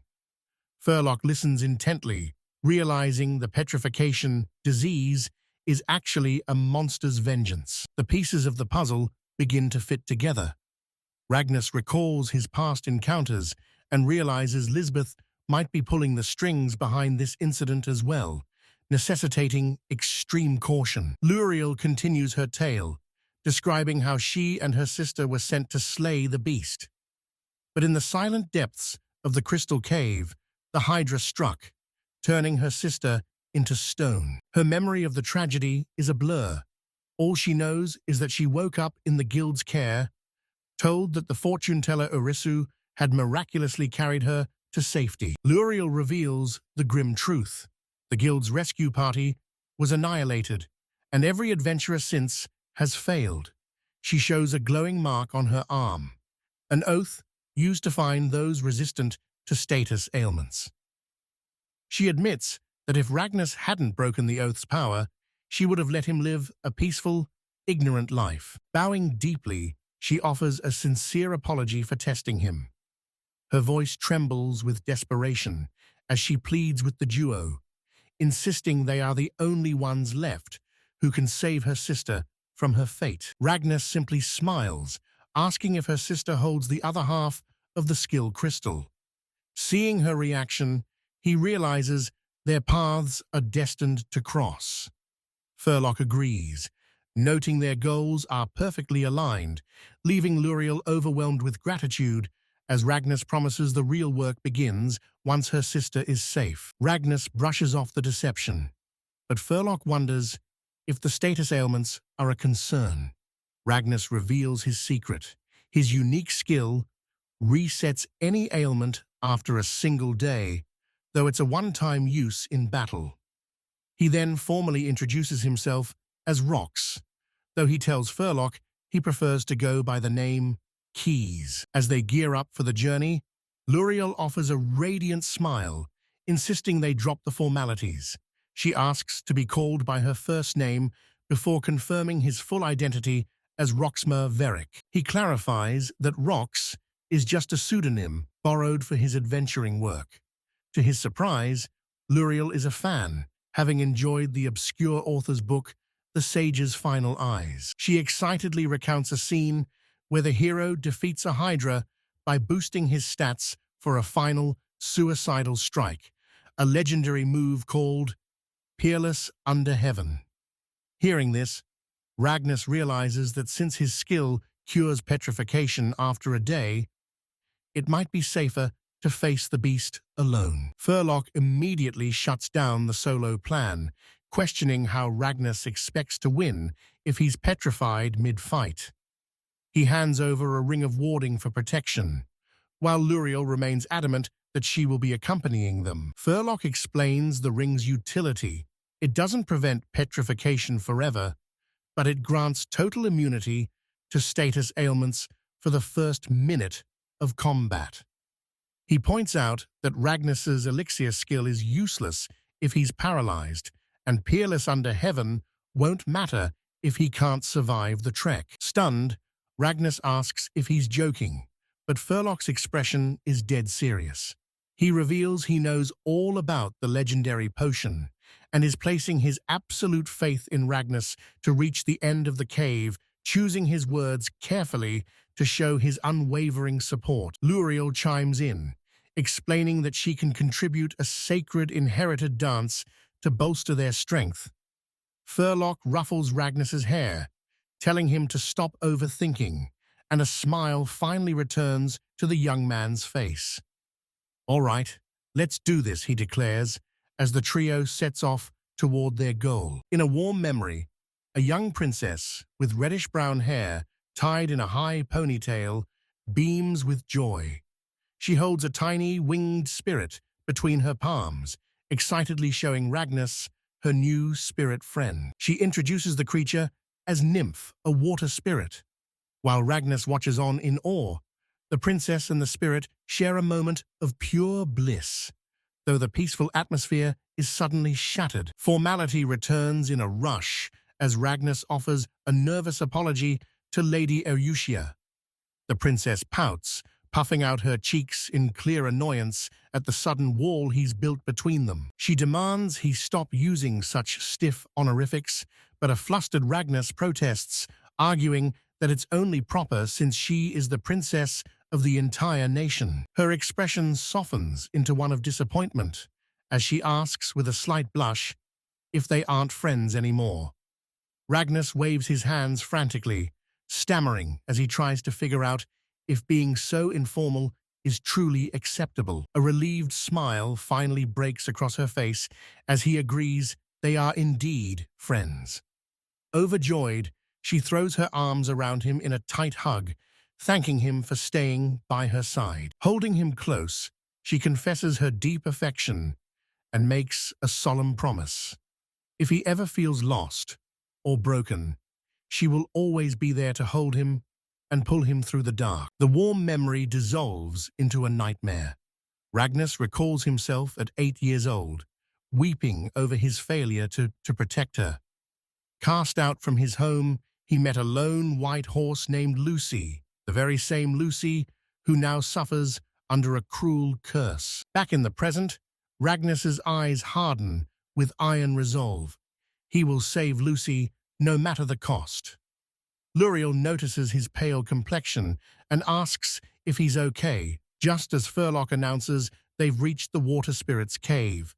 The operation begins now. Locke calmly outlines the strategy. Their primary objective is to obtain a skill from the water spirit hydra to save Luriel's sister. He warns against unnecessary combat, but notes that if things change, he'll be forced to use his trump card. Luriel agrees, reasoning that the hydra's presence likely keeps other monsters away. Locke and his companions follow Luriel into the gaping mouth of the cave. She confidently leads the way, taking the shortest route through a crystal cavern that Locke finds surprisingly plain. The path leads them to the edge of a massive chasm. Luriel confirms this is the spot, explaining that the hydra's nest lies in a chamber of water crystals far below. Her companions peer into the darkness, questioning if they are truly expected to jump. Without a moment's hesitation, Locke simply nods and leaps over the edge. Luriel screams for him to wait, but it's too late. Ragnas can only watch in stunned silence as his companion plunges into the abyss. Locke lands moments later, stumbling from the impact. After he assures the others he's fine, Luriel points toward a shimmering light deeper in the cavern, declaring they've reached the innermost chamber. She desperately calls out her sister's name. The sight of her sister, completely turned to stone, haunts Luriel's thoughts.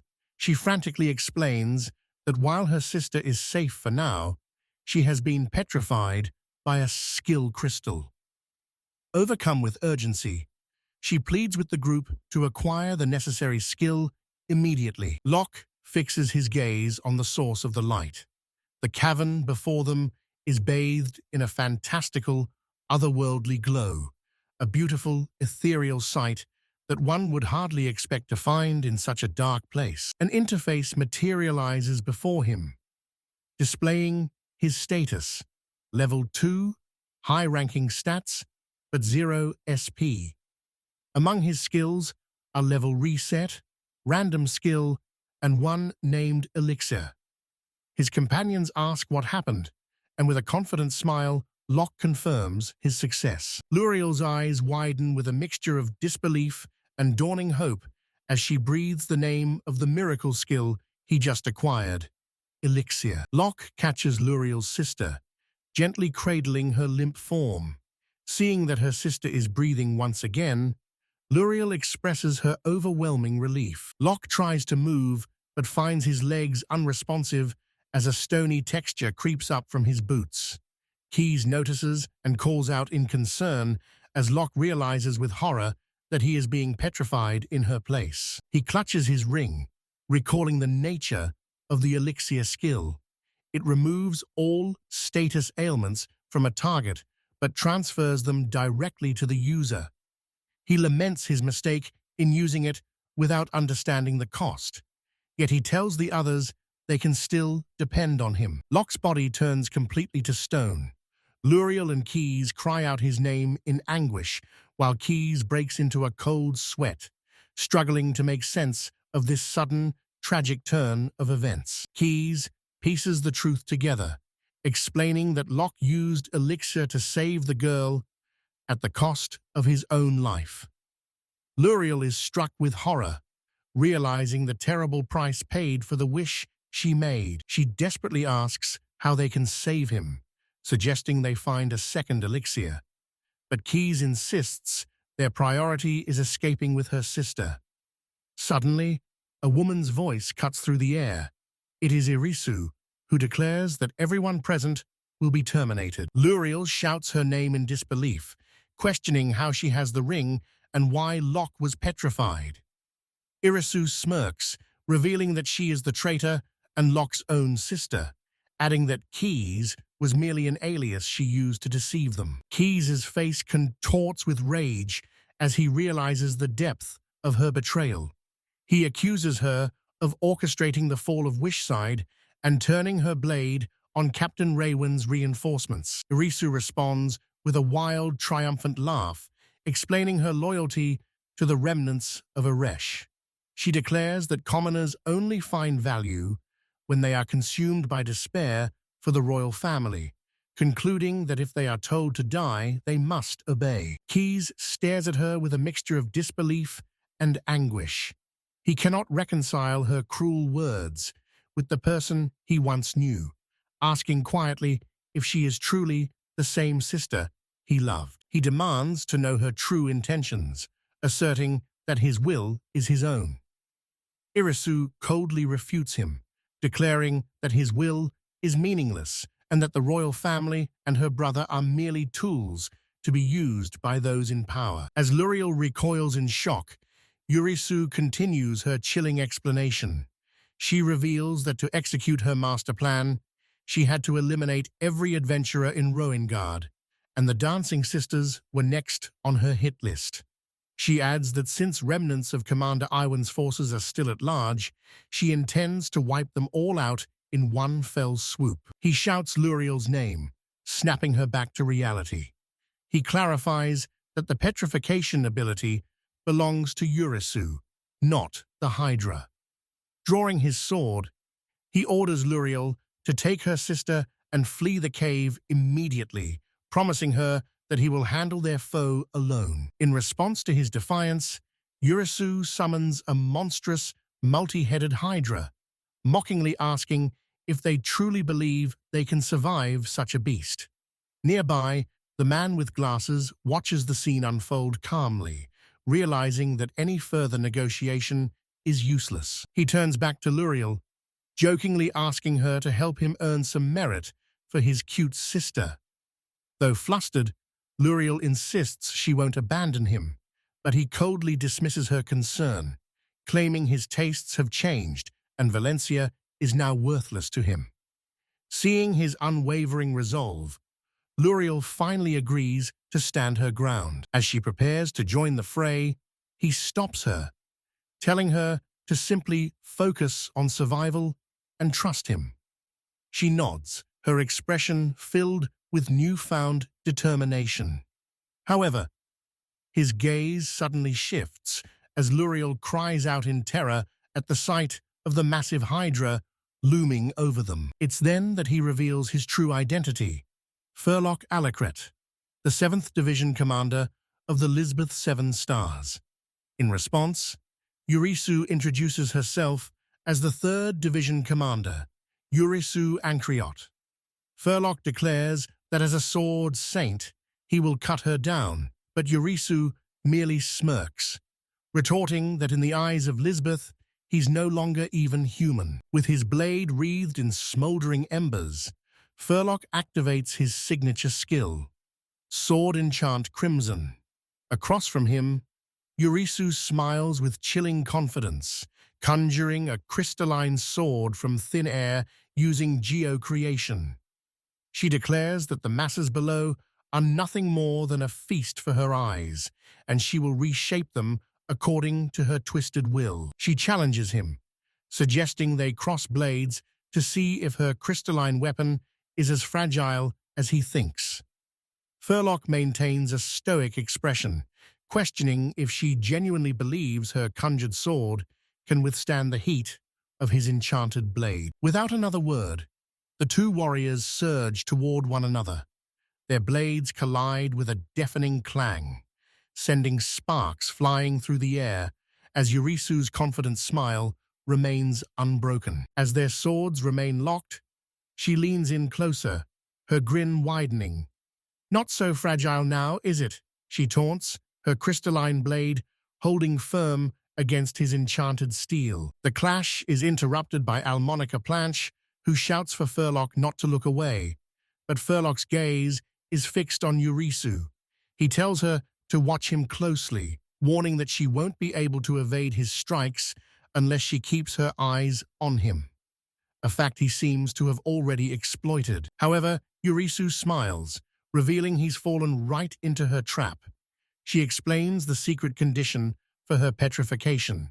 One must look directly into the eyes of the stone crafter.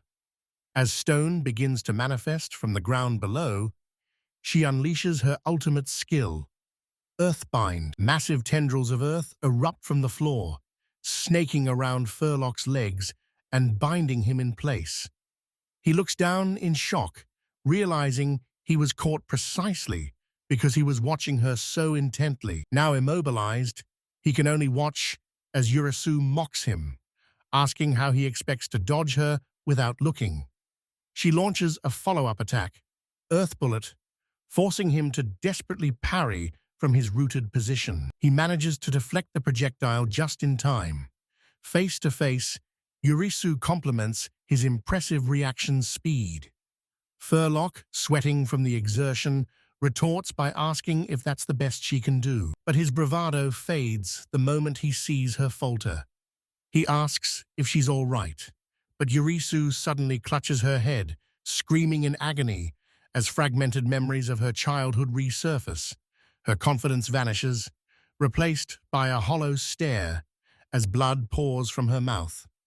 Furlock can only cry out her name in horror, watching as the lifeless look of a corpse takes over her eyes. Furlock struggles as Yurisu collapses on top of him, grunting for her to get off. As Almonica shouts Yurisu's name in alarm, he prepares a spell, an earth bullet, to gently push her away. He looks down at her unconscious form as a grim realization dawns on him. He understands now that just like Captain Valencia, a hydra is manipulating her from within. He grits his teeth, knowing that if he can't sever the black heart that Captain Valencia planted inside her, it will be too late to save her soul. Watching the scene unfold, Almonica remarks that her brother learned his swordsmanship by betraying Captain Sheenhausen of Lisbeth. A long-haired officer beside her asks if she is referring to his predecessor, Lord Malbus. She continues to muse, noting that the title of Sword Saint is far more fitting for Captain Sheenhausen than her own brother. However, she concedes that while the captain's technique is superior, Keyes is a different breed entirely. Memories of a young Luriel battling a hydra flash through her mind. Almonica recalls that her brother only attained his rank because of Keyes, leaving her to wonder why he allows that girl to address him so familiarly. Her gaze turns icy as she glares at the man before her. She declares with absolute certainty that he is Furlock, and he is definitely not her brother Keyes. She scoffs at the impossible notion, warning him that he cannot win this fight. He'll only continue to be beaten down while trying to protect Yurisu, adding nonchalantly that the dancer is as good as dead anyway. At those words, Furlock's composure shatters. Clutching his head in anguish, he realizes that Yurisu is his precious sister, and he pleads inwardly, begging not to be forced to kill her. Seeing his breakdown, a predatory smile spreads across Almonica's face. "So, you're finally in the mood?" she asks, eager to finally test the man she calls Keyes. Furlock Alacret, his uniform and face stained with grime and blood, rests his massive sword on his shoulder. A confident smirk plays on his lips as he declares that it's finally his turn to strike. He is addressed by Yurisu, who greets him as if for the first time. She expresses her disappointment, stating that after finally meeting him, it's a letdown to find him so battered. But Furlock ignores her, his blade beginning to pulse with a faint glow. He challenges her to cross swords, imbuing his blade with a chilling blue aura, using his sword enchant technique. Urisu smiles, demanding he entertain her more than her brother did, though Furlock warns that she'll soon regret underestimating him. Before she can even react, he shatters her blade with a single, devastating strike. Urisu's eyes widen in utter shock, and she can only stammer in disbelief as her weapon falls to pieces. Furlock laughs, declaring his intent to stab her as many times as she intended to stab him. He lunges forward, thrusting the hilt of his broken sword toward her with lethal precision. The force of the blows sends her reeling, but he refuses to let up. He tells his elder sister that he must teach her a lesson about consequences, promising to heal her wounds with his ice magic. He leans in close, explaining that this method will prevent her from bleeding out. Instead, he will freeze the flesh around her wounds bit by bit, forcing her to savor the pain until he decides to stop her bodily functions entirely. Urisu grits her teeth in frustration, realizing that her petrification powers are useless against him. Standing over her defeated form, Furlock vows to destroy her black heart, hoping to meet the real her in another life before plunging his sword into her chest. As she lies broken on the ground, a faint, mocking laugh escapes her lips. She muses about her precious sibling being the one to kill her, admitting she never thought Furlock would be such a fool. Furlock's expression turns somber as he touches his own face, reflecting on their bond.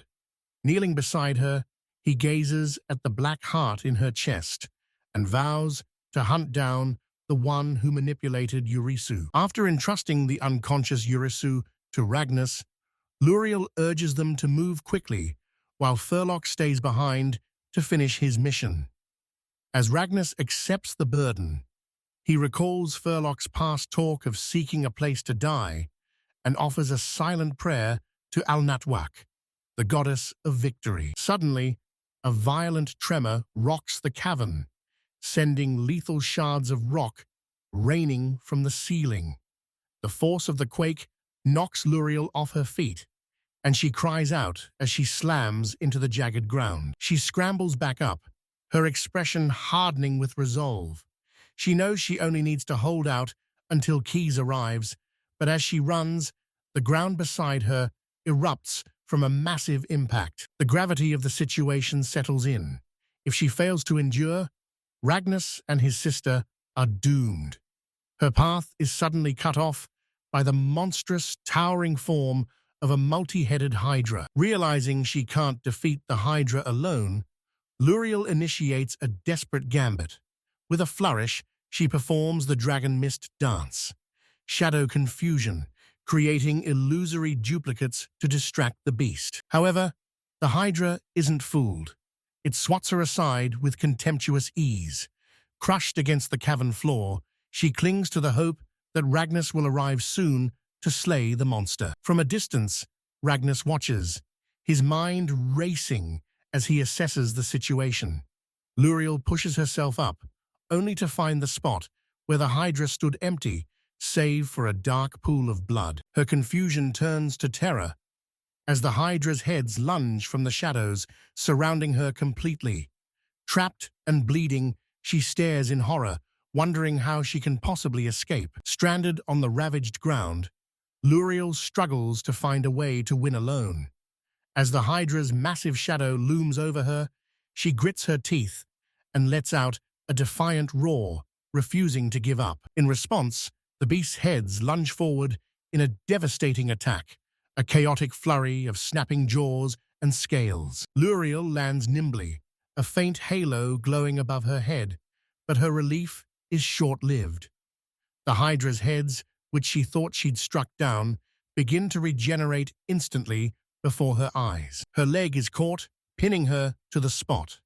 As the beast's maws converge for the final blow, Ragnus suddenly appears, throwing himself in front of her to block the lethal strike. Elsewhere, It's revealed that Furlock was conscious even while petrified.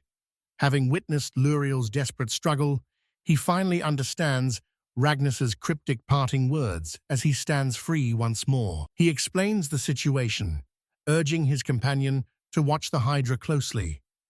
If the creature's black heart is destroyed, its soul will be purified, and it will revert to its original form. Back at the fight, Ragnus confirms he arrived just in time.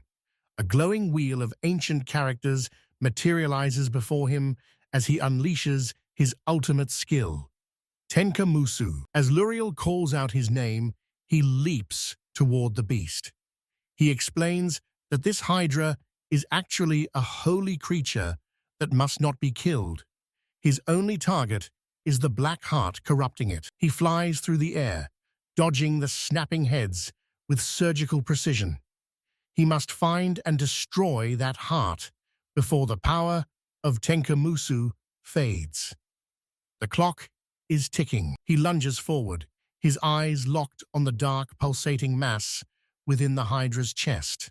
In an instant, he realizes he's found it, the source of the corruption. With a thunderous shout, he commands the beast to awaken, driving his blade deep into the core and unleashing a brilliant flash of purifying energy. Landing softly, he glances back to see if he was fast enough. The hydra's violent thrashing suddenly stops as its entire body begins to harden into stone. His concern immediately shifts to Luriel. He rushes to her side, urging her to hold on. Weakly, she gestures to her wounds, confirming the extent of her injuries. Kneeling beside her, he prepares an elixir to heal her at once. But as he readies the magic, thanking her for her bravery, his expression suddenly shifts to one of dawning horror. His gaze snaps back to the petrified hydra. He realizes the creature was merely a pawn being manipulated by Urusu. With the holy beast now inert, the land itself will wither and die. Looking at him, Luriel finally understands. The petrification plague was Urusu's doing all along, and the hydra was just another victim. Trusting him completely, she offers her silent thanks.